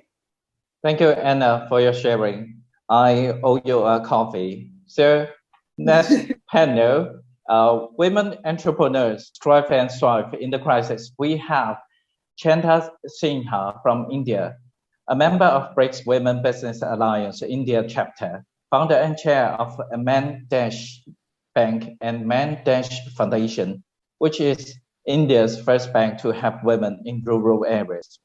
And Mandy Ying from China, associate of corporate engagement at Goldman Sachs. And Ruby Xing, founder of Hello Future Academy and author of 7 education-related books from China. Let's start with our first question to Chanta.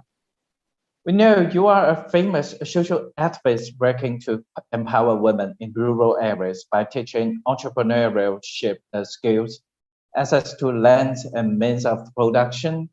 And as you said, in this pandemic, the lack of a phone left many quarantined women completely cut off from their family. So could you please introduce the latest condition of women in rural area in India? And in your opinion, how can we help them? Sure. Thanks it's an honor to be a part of this panel, and thanks for inviting me. So it's very, that if you talk about India and Indian women, generally people would say, right, particularly in rural India, it's huge, it's fragmented. The agriculture sector is actually finding a lot of challenges on one side. But on the other side, when you see women that in that challenging situation also, how they are finding the ways and the solutions. And I many times feel that policymakers should listen to these women, policymakers, or even myself. When I run a women's bank, Mandeshi Bank, you would be surprised to know that, these poor women who are doing streets, they are doing business on the street. They said that we want an opportunity of savings. They never talked about credit. Why? Because they wanted to save their hard-earned money and manage the finance, which clearly indicates that women see their role not as a housewife, not just as taking care of the children and household, but they also want to go beyond that. And so they're looking for those opportunities. And so Mandeshi started a bank for that. Now, coming to the answer of your question, that what is the condition today in post-pandemic? How are women, are really women are able to display the resilience? And I would just like to share some of the stories actually from the grassroots. Let me share the story of Manisha. She actually was in Mumbai, and she was staying with her husband in Mumbai, working in Mumbai as a security guard. And then because of pandemic, she had to come back. She migrated back to her village and started a business of buffaloes and goats and started doing a milk vending. Now, Manisha actually wanted to complete her high school and wanted to become a pharmacist, but she couldn't do that because family did not have enough resources. So when she came back from Mumbai, she started a milk business. But she had to send the bills also to her client. What Manisha did is that she didn't have a smartphone. And so Mandeshi Bank provided a credit product where women can buy smartphone and can do as in the previous session it was mentioned, how that technology is the enabling tool for women. So she bought the smartphone, she downloaded the accounting app and sent the bill to her client to whom she's selling milk digitally, which actually brought her, being in a very small village, a digital source of money. When you have, because a lot of us, we talk about digitalization and women and smartphone, but the most important part, and we talk about digital financial literacy, but the most important part is that how is she going to get the digital source of money? She may know to do the digital transaction, but if that ecosystem is not there, where she can get the digital source of money, then she won't be able to do the transaction. So the first thing which Mandeshi Bank did was that to get women a smartphone and create a credit product for that. The second thing, designing the digital financial literacy in such a way that they not only learn to do the financial transaction, but they also learn to do accounting and sending the bills so that they can get their digital money. And the third is that, how do they get access to the e-commerce and digital marketing, right? And with this, Manisha was able to get the digital source of money. She could create a digital history of her business, and which made her eligible for the borrowings, loans, right? And in India particularly, we have seen that women don't own land. And I do think that not only in India, but Africa, Asia, there is this whole issue of how many, if we see the data of either World Bank or UN, how many women are owning the land, how many women have the ownership of household. And I very strongly say that women like Manisha, who are breaking century-old patriarchal system on one side, but at the same time, by creating these digital sources and all, they become an eligible borrower. And not only that, but they also can download the app where they can see that, app of ownership of property, ownership of land. They can see how their husbands are owning the land. And when they go for the borrowing to the banks, they can say that, okay, I am co-lending my land with my husband, and this is my collateral. What I'm trying to say is that entitlements is so important for women. Ownership is so important for women. And I'm proud to share with you all, but running bank and business school for rural women, there are so many women like Manisha Jimal we have reached more than 700,000 women. By 22, we are looking to impact 1 million women entrepreneurs in rural India and trying to create the ecosystem where not only women will have a digital smartphone, but they will be able to own the property. They will get the loans for working capital. They are already getting it and become a successful entrepreneur. What will this result in? As it was mentioned that when women, actually the income of women increases, the income of household increases. But the most important part I feel is that if women's income increases, the local economy also drives. And when the local economy drives, the country GDP grows. And with this, I would say that, what our women say is that never provide poor solutions to poor people. They are smart. And with this, I would say that our women are actually, even they have never been to high school, but today they are part of e-commerce, they are doing digital banking, they are creating their digital source. And Mandeshi has created an alternative credit score system for women. And I do feel that, either it is Asia Pacific, either it is Africa, or being a part of the BRICS Bank, we are also now working out that, if we want to work on women entrepreneurship, we have to create an alternative credit score, alternative titlements, and ownership of land for women.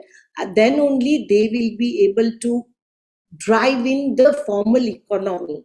So with this, I would say that this whole penetration of smartphone have created so much of opportunities for women. And today, in the beginning of the pandemic, only 10% of women had access to smartphone in my area, and now it has increased to 40%. So what I want to say is that women are ready to invest in smartphone.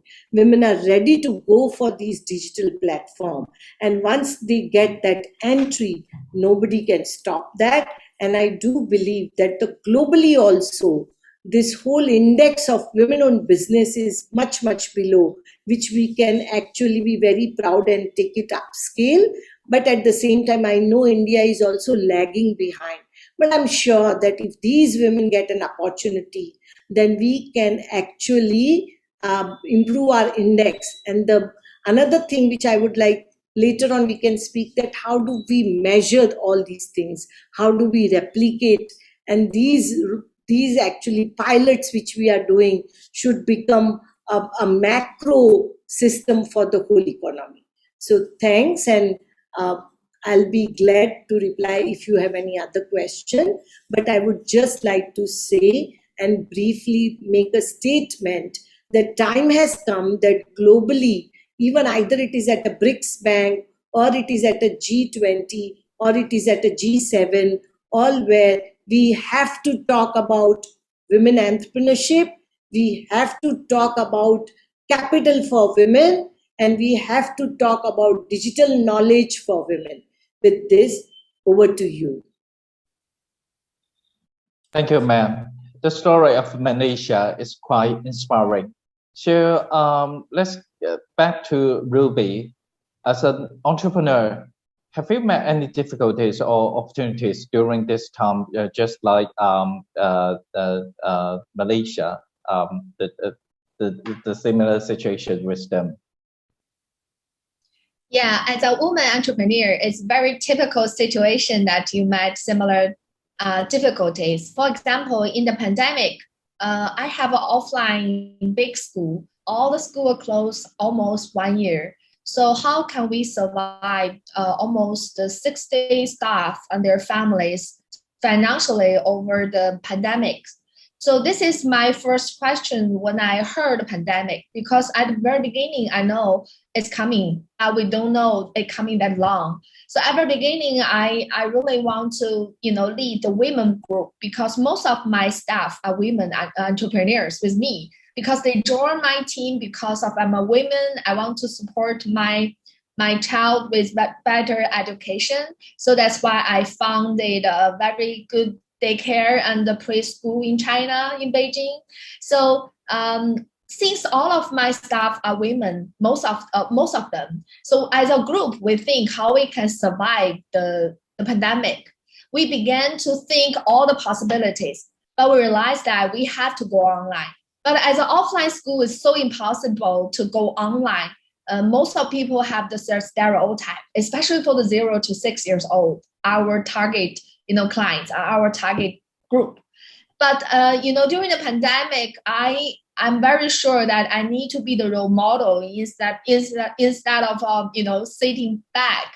So I decided to have some broadcasting and the short videos on the internet, and to try to provide online courses for the parents instead of the 0 to 6 years old child.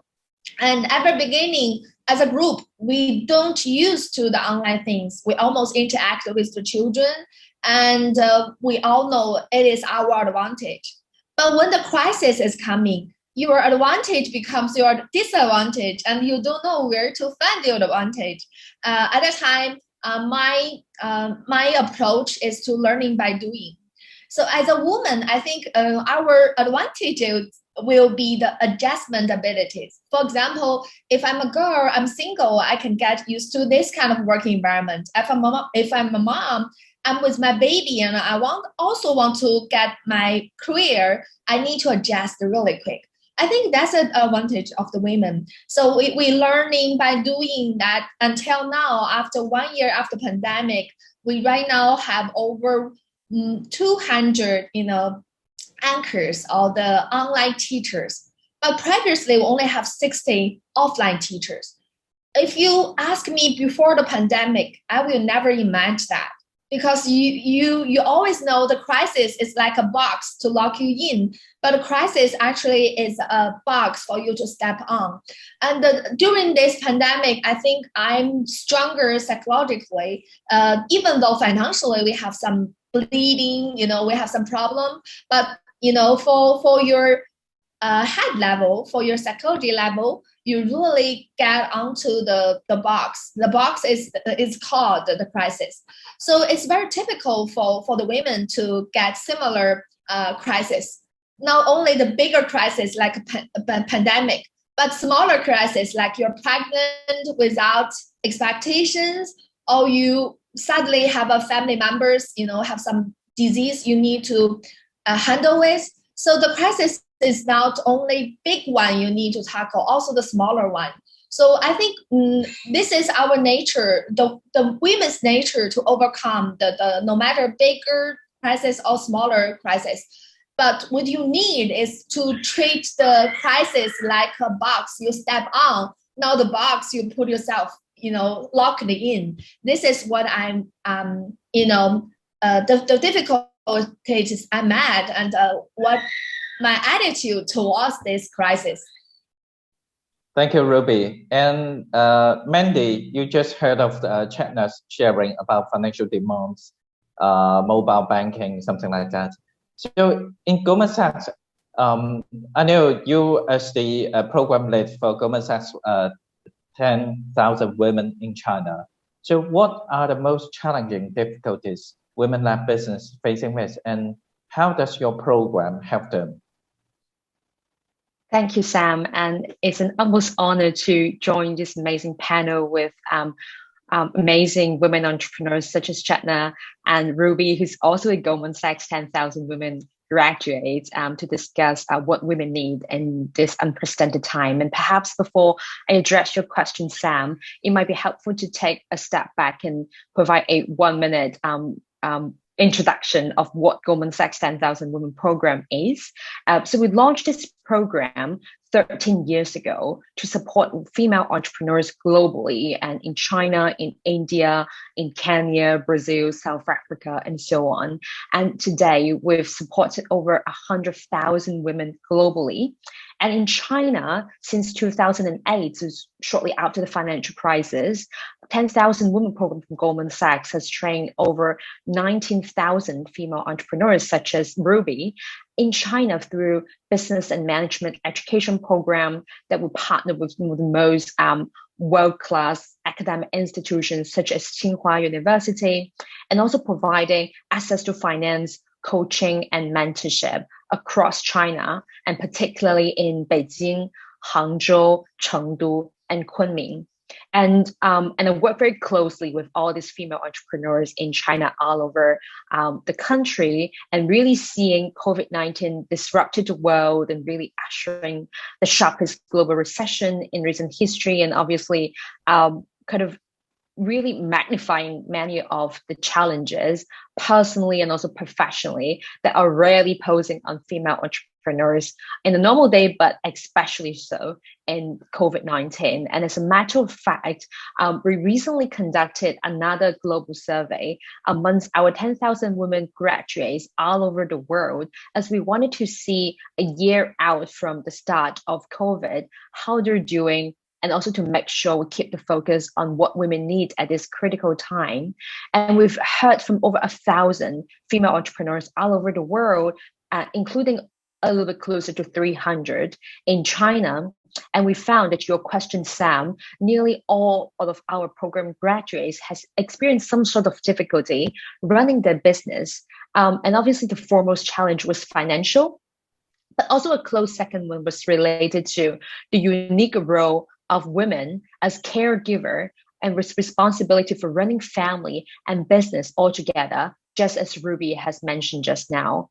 But we're also very delighted to see that our alumni adapted very quickly and pivoting their business models and adopting digital tools to success in this new environment, just as Diane mentioned in the former panel. And we've also seen more than 3/4 of our graduates remain very optimistic about their future business prospects. And we understand that with the right support, we think they can realize the immense opportunities ahead. And zooming into China, particularly, we were able to see that our female entrepreneurs really thrive from the first in, first out effect, because China has really taken control of COVID at a very early stage. And we're able to see our graduates, even though they've experienced challenge of the drop in revenues and employments, for example, they were able to get out of those challenges much more quickly than the rest of the world, and also remaining a much higher confidence level because of that. And that is, I think, many thanks to the adoption of the digital tools, as Ruby mentioned, many kind of really agilely turn the offline business into online and really leverage the online marketing and online sales to ensure the competitiveness of their business. And some of the things that we're also very happy to see beyond running the business and really taking care of the family was that even though our graduates didn't say that purpose beyond profits was as critical as surviving their business, we're actually able to see a much higher percentage of our Chinese female entrepreneurs giving back to their community, paying it forward to the bigger society, even though they are experiencing their own challenges, and it's very challenging time. And in terms of the support, the Goldman Sachs and the 10,000 Women Program has supported our graduates from the very beginning. I recall really at the very beginning of the COVID outbreak last year, I call every single graduate based in Wuhan and in Hubei province, and they really cried and share how desperate they are. They're not able to run their business. They were really locked down at home with some of their kids, and they really appreciate the care and the rapid support that Goldman Sachs were able to lend to them. But then subsequently, we did a couple of more tangible things, including conducting a pulse survey just for our Chinese graduates to understand what they need. And then subsequently, we've hosted town halls really gathering the senior stakeholders from Goldman Sachs and share our unique perspective from Goldman Sachs to our graduates in terms of what are some of the industries that are still thriving under COVID that would kind of have a benefit in access to finance. So kind of some of the industries and sectors for the female entrepreneurs to look into, but also working very closely, as I said, with Tsinghua University into launching an inaugural series of virtual webinars ranging from how to set up your online business and digital transformation, all the way to really training up a new generation of talents that will be agile with these new kind of working from home contexts, and to the way to kind of really kind of incorporating sustainability and environmental ESG element into their business, even though they are just small and medium businesses, but are also very critical to incorporate the ESG element. So by really supporting from the education, the coaching and mentorship perspective, we're happy to see really the female entrepreneurs pivoting to much more positive trends this year. Thank you. Let's turn to India again. Chetna, we know you are working actively in women's empowerment. So could you share any best practices of ambitioning and leading initiatives to promote women's entrepreneurship? Are there any new ideas invented by women-led business? Sure. Thanks. Thanks. And it was very interesting to listen Ruby and Mandy about, this whole, how women are themselves creating the ecosystem for women entrepreneurs. I always feel that, and also let me talk about, as you mentioned, that women business leaders, right? It is, while working with Mandeshi Bank, what did we learn from our women? We were providing micro loans, we were providing micro savings to our women. But our women wanted to scale their business, right? And when you want to scale the business, so microcredit, everybody knows that microcredit is there, and there is all the ecosystem is there for microcredit, where you can have a credit rating score. There are microcredit institutions all over the world now, particularly in Asia and Africa, where they provide the micro loans without collateral. There's no with the peer pressure. But the whole challenge is that how do we graduate from microcredit to micro enterprise, where it's an individual entrepreneurship, right? Here, the peer pressure or group is not there. And it's not, I always believe that individual enterprise is equally important.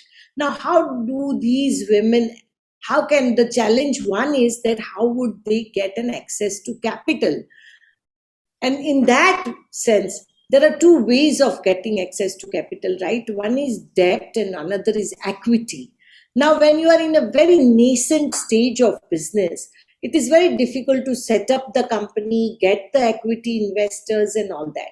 What I have learned from our women is that they do have an individual enterprise. They do want a working capital loan. And the major challenge is that they don't get working capital loan. Why? Because the ecosystem which are required, because what are the pains of the lender also has to be understood, right? That what is stopping lender to give loans to women who own micro enterprise? Number one, they need collateral. Number two, they need digital history. Number three, they need to see that, how much access these women have at the market, in the market, selling their product. Number four, how are they efficient with their cost of production? Now, how can you give those details to the lender? In case of a regular entrepreneur, I'm talking about men entrepreneur, all this ecosystem is available. And they have their balance sheets, they have all these things. And I'm sure when Mandy was talking about the Goldman Sachs 10,000 women entrepreneurs, I see even in India, this mentoring is done, right? Where you mentor them and see that our women who want to become and scale their businesses, but their micro enterprises, they should have their accounts in place. They should have their digital history in place. And for that mentoring and handholding is required. And the one way is to do it at the individual level, which is great, but you cannot scale that, right? So here the most important part is that in every country, they have these ministries of micro enterprise, ministries of small and medium enterprise. And I strongly feel that these ministries have to create the open system where that data can be entered of these women. See, I believe very strongly. On one side, you help these women to scale their business, provide them loan for micro enterprise. But on other side, you have to create the data and make this micro enterprise visible globally. How do you do that? Which are the public platform where these data can be entered? And what we at Mandeshi Bank are doing, we have created this whole system of creating this alternative credit score system, and where women can, in the data, prove and showcase their entrepreneurship journey, which will make sure that they have become a mature entrepreneur, and now they can handle a bigger loan. Because unless they get the access to capital, they cannot scale. Unless they get the access to mainstream market, they cannot scale their produce because they are not sure about the market. So I do believe that data plays a very significant role, not just to showcase only for the countries like statistics, but also for the lender to feel confident to provide loans to these women. And I also feel that globally it becomes very important that how BRIC Bank can create these data platform for women entrepreneurs in the country like, Brazil, Russia, India, China, because we are going to learn from each other, right? Which are the digital platform which will give this data? And again, I would just like to say that in many countries, even like in country like China, a lot of things have been resolved digitally where in India, we can learn.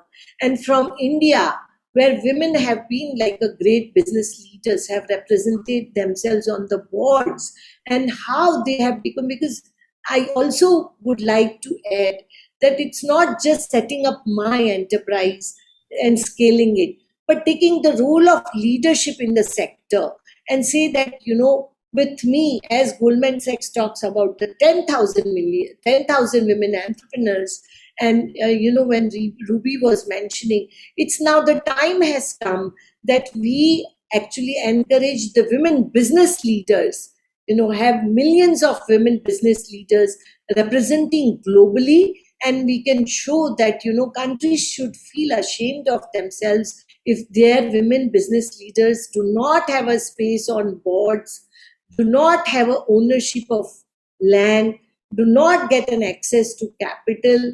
Because I do think that now there is a time that the countries who are performing better, they should be appreciated, they should be awarded, so that there is a competition of celebration, right? If my country actually shows that, we have millions of business leaders and we have a board members who are women in our board, like in India, we have 30% of women should be in the jobs. And in similar way, I think that we should talk about the entrepreneurship also, that how many women are sitting on the boards, because they are not only, it's not just quota, they are going to bring the diverse viewpoint. And it is going to, because if you actually see the study, it clearly shows that the boards which had more number of women on their, as a member of the board, those companies have performed much better, which clearly indicates that the leadership of women is not only required among women, but it is also required across boards and across country. So in this sense, I would say, and I would just like to end with very interesting story of one of our women who actually is the radio jockey, Kerabai. when we were starting radio, we were not getting the license. And everything like, how will women run the radio? And this radio jockey, Kera Bai, she cannot read and write. But she said, I can sing and I can make poems. And I have learned from my generation, previous generation. And she today is running, she has become a famous radio jockey. And she said that we can run the bank, we can run our businesses. Why can't we run the radio? And I am seeing that women are actually in every field. And when she became a radio jockey, the type of program she brought in on the radio was very different than the regular one. So I see that when women comes in this sector, they bring new ideas. And if they are given an opportunity of the leadership, they can drive the economy, they can scale the country's GDP, and I also find that they can set some very ideal parameters which globally one should take up. Thank you so much. Mandy, we know Goldman Sachs Women Project have a global presence, including in India. Would you tell us more on the women entrepreneurship programs goes on in a global basis? And based on your research and report, are there any similarities and differences among regions and countries, for example, between China and India, something like that? Thank you. Sure. Thank you, Sam. And I'm also happy to share that actually India, China is the largest market of the Goldman Sachs 10,000 Women program, but India is the second and very close to become the first one, because India is currently having very active in classroom training at the moment with Indian School of Business, and really trying to support the female entrepreneurs in India.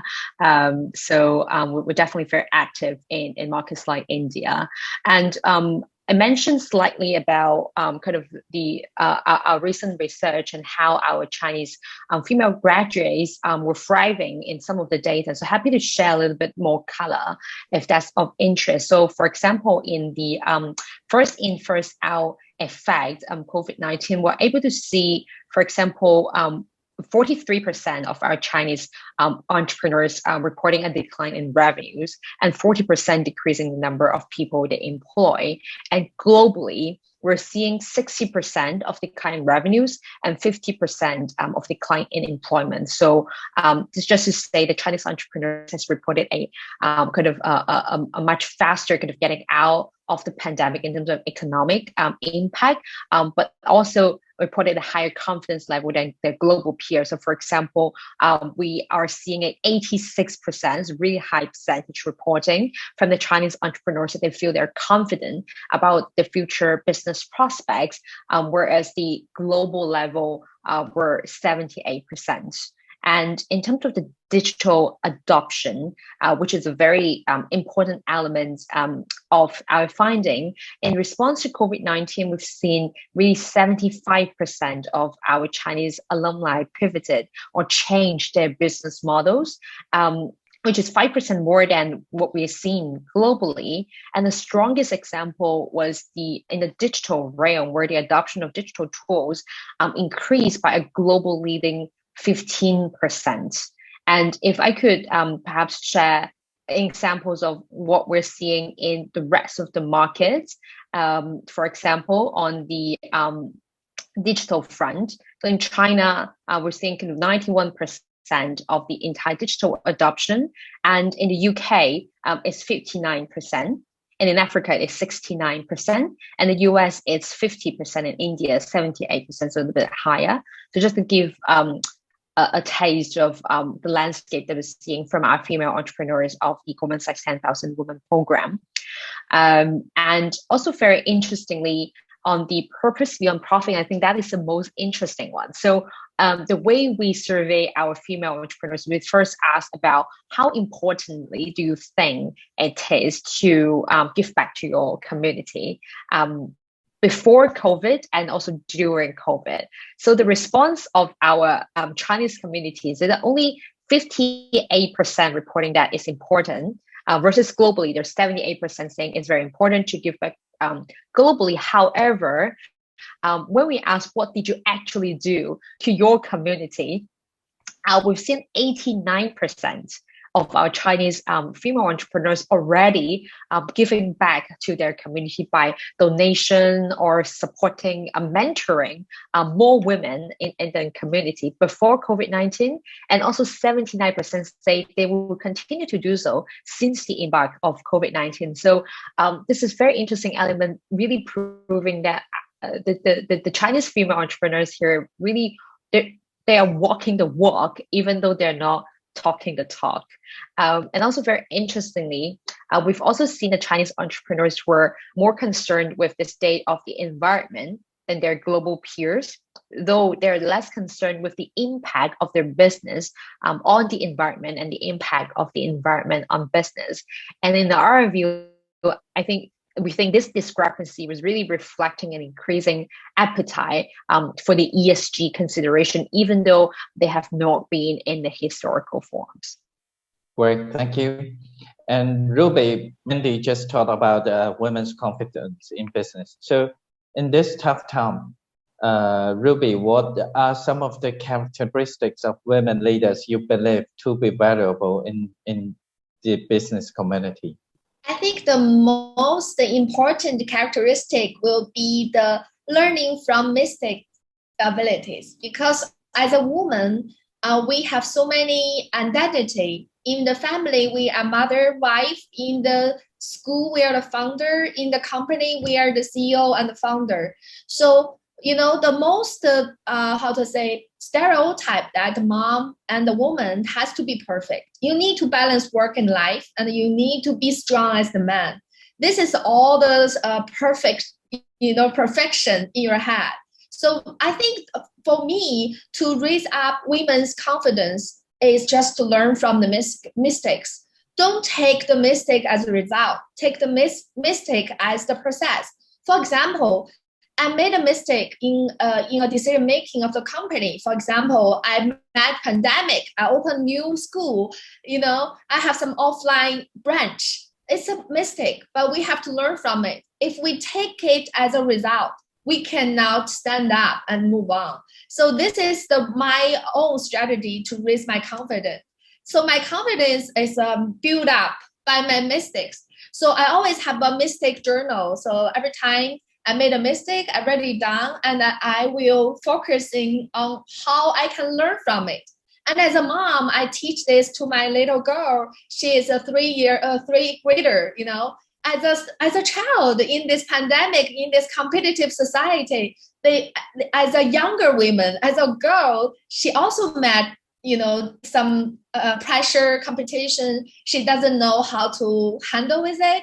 And she is learning from me and writing the mistakes and helping her from the learning during the pandemic.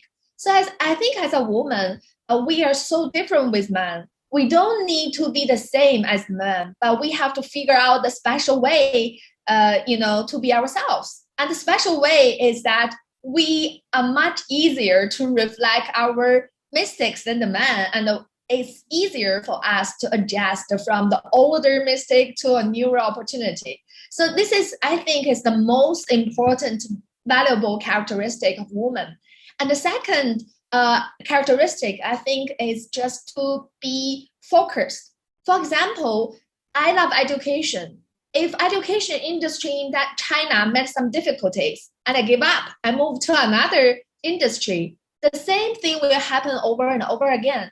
So you need to have a passion on what you love, and you need to be focused. For example, on the first day of my entrepreneur day, I know it's not easy in the education industry, but I need to be focused like over 30 or 40 years old until I died. So I need to be focused in this industry. As long as you're focused, you can have the ability to achieve the success. So right now I'm in the education industry for over 10 years. And right now I can see, in the next 20 years or 40 years, I can be successful. So it's all about focus abilities. Okay, thank you. That is all my sharing. Thank you. Thank you. And I like your special way very much. Thank you, Ruby. So the last question for all, what recommendations can you give to your sisters on seeking their dreams? Chetna, what's your opinion? What recommendations can you give to them? So I would say, like, if you close your eyes, and if you are thinking that there is a CEO conference, what would you see while after closing the eyes about imagining the CEO?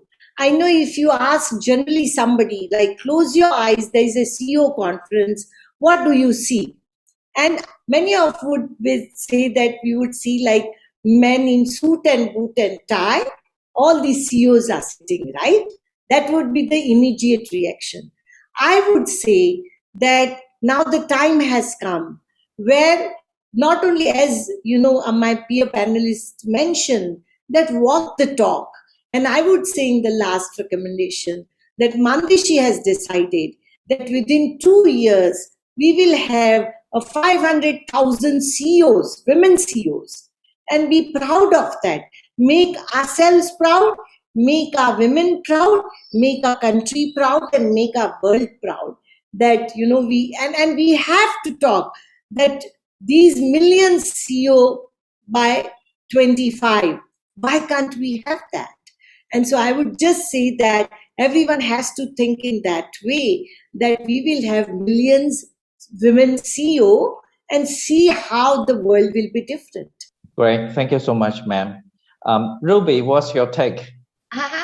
Yeah, I think, I really suggest that all the women take it as a different gender than the man. We don't need to be man, but we still figure out a way to be strong.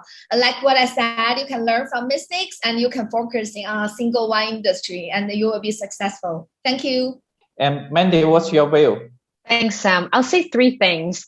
One is really curate your own network of support, because it takes a village to raise a baby, to foster a family, but also to curate your own business. So really have your network of support and also have your network of mentor and coaches, and to really enable an ecosystem for builder for success. And second is to focus on talent development and the new generation, and also continue to build a strong case and enhance your competitiveness in the digital transformation, because that's just the trend of the future. And thirdly, and very importantly, pay it forward.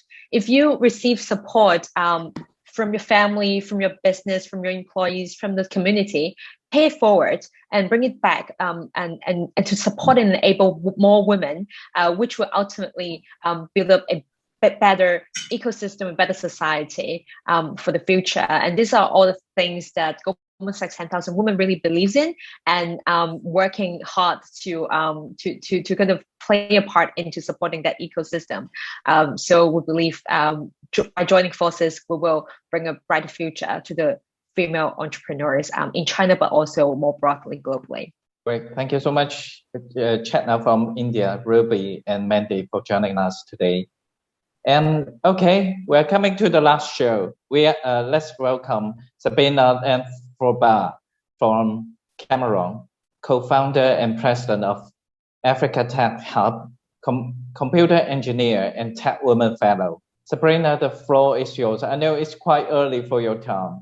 Hi everyone. Hi Sam. Thank you. This has been a really, really powerful session. I think the last panel conversation was really inspiring, and I'm sure that everybody on this call found it really useful. Thank you very much, Chetna, Mandy, and Ruby for just inspiring the rest of us. So for me, my name is Sabina Foba. I am from Cameroon. Cameroon is in West Africa, and I am a computer engineer. So my background, my journey through school and when I started work was a little bit lonely, gender-wise, because I found myself as maybe one of the few women in class or in the work field. So it wasn't very comfortable, and I thought, what can I do to solve this problem? And I quickly realized that even though there was this huge gender gap in STEM in tech fields, it wasn't just about the leaders. was a fundamental problem that had to do with education. And so the problem with in Cameroon, and I think that in most countries in Africa, is that we have a very high unemployment rate. According to the International Labour Organization, we have a 75% of underemployment rate and 30% employment rate. And so you see this number of people who go through school, who graduate, and who cannot get jobs. At the same time, there are so many opportunities, especially in the tech field, who want people, but there are no qualified, the labor force is not qualified to take up this position. So you see there's a bottleneck. People leave in school, job opportunities, but nobody to take this position. And I quickly realized that I needed to do something about it and stop complaining like the rest of all of us were very good at being critical and complaining. I thought, no, this has to stop. I have to do something about it. And 3 years ago, I co-founded APEC Hub, which is literally an initiative to encourage young people to be innovative thinkers and to be creative people, especially women. So what we do is that we tackle the problem of underemployment and employment, especially gender disparities, in 2 different levels. So we work with younger people and older people. We look at the fundamental level, the young people. I'm very happy that Ruby spoke about the example that she's living for her daughter, because it's really important that we focus on the younger people. We expose them, talk to them, give them opportunities, and let them know that, okay, because according to statistics, in the next couple of years, the number of 80% of the new jobs that are being created are going to be digital and tech related. So how can we help these people to pick up these jobs in the future? We can start exposing them to tech careers, tech opportunities, education now when they're younger. And so we created STEM clubs in STEM, science, technology, engineering, mathematics clubs in the schools. We carry out broad career orientation and tech career orientation campaigns to make the students first of all realize that everybody can be whoever. It doesn't matter where you come from, the color of your skin, your gender. Just bring out professionals from all over the world, all over Cameroon, to talk to young people and inspire them. Now, at the level of the current workforce, so the people who are unable to get jobs right now because they lack the skills, what we do is that we carry out capacity-based and digital literacy programs to help people develop 21st century skills. And I'm really I'm happy with the work that the women on the panel are doing to increase digital literacy and to just make women understand that we have a lot of capabilities. There's a lot of things to be done in the world, especially towards digital transformation and especially post COVID. And so what we do is that we work with women in the community, especially women who suffer with women who are physically challenged. And so we give them access, we give them the tools to be able to carry their businesses onto the internet and to inspire other people, all just to help them to have a better quality of life. And in all the work that we've been able to do, we've seen that the people who have gone through our programs have not only developed the skills, but have also helped to be inspire their own local communities. They're gonna head to the role models. So a young girl can say, okay, I know that Sabina is a computer engineer, she's a woman, and so I can become a woman too. Because I believe that one of the reasons why we have very few women in tech and very few women in leadership positions is because we have very few role models. Okay, so the more role models we have, the more younger people look up to us and say, okay, no, I want to be like this person. It's possible I can be like this person. And we don't, to get to these positions of leadership, we don't necessarily have to be like men. We can just learn to be ourselves, but to be good leaders, to be authentic, to be transparent, to be inspiring people, women. And so this has been a journey for me, and it has been a very, very inspiring one. I hope that everybody on the panel is able to learn something from what I've been able to share, and I look forward to connecting with the rest of us and moving forward. Thank you very much for the opportunity. Thank you, Sabina. And that's all for today's online conference, but I think it's just a beginning for us. Thank you all, ladies and gentlemen, for sharing your insights, empower our audience who are at a crossroads to get through the crisis together. And thank you for our audience for coming today to make a change today. I wish you a good day and good health. Goodbye. Thank you.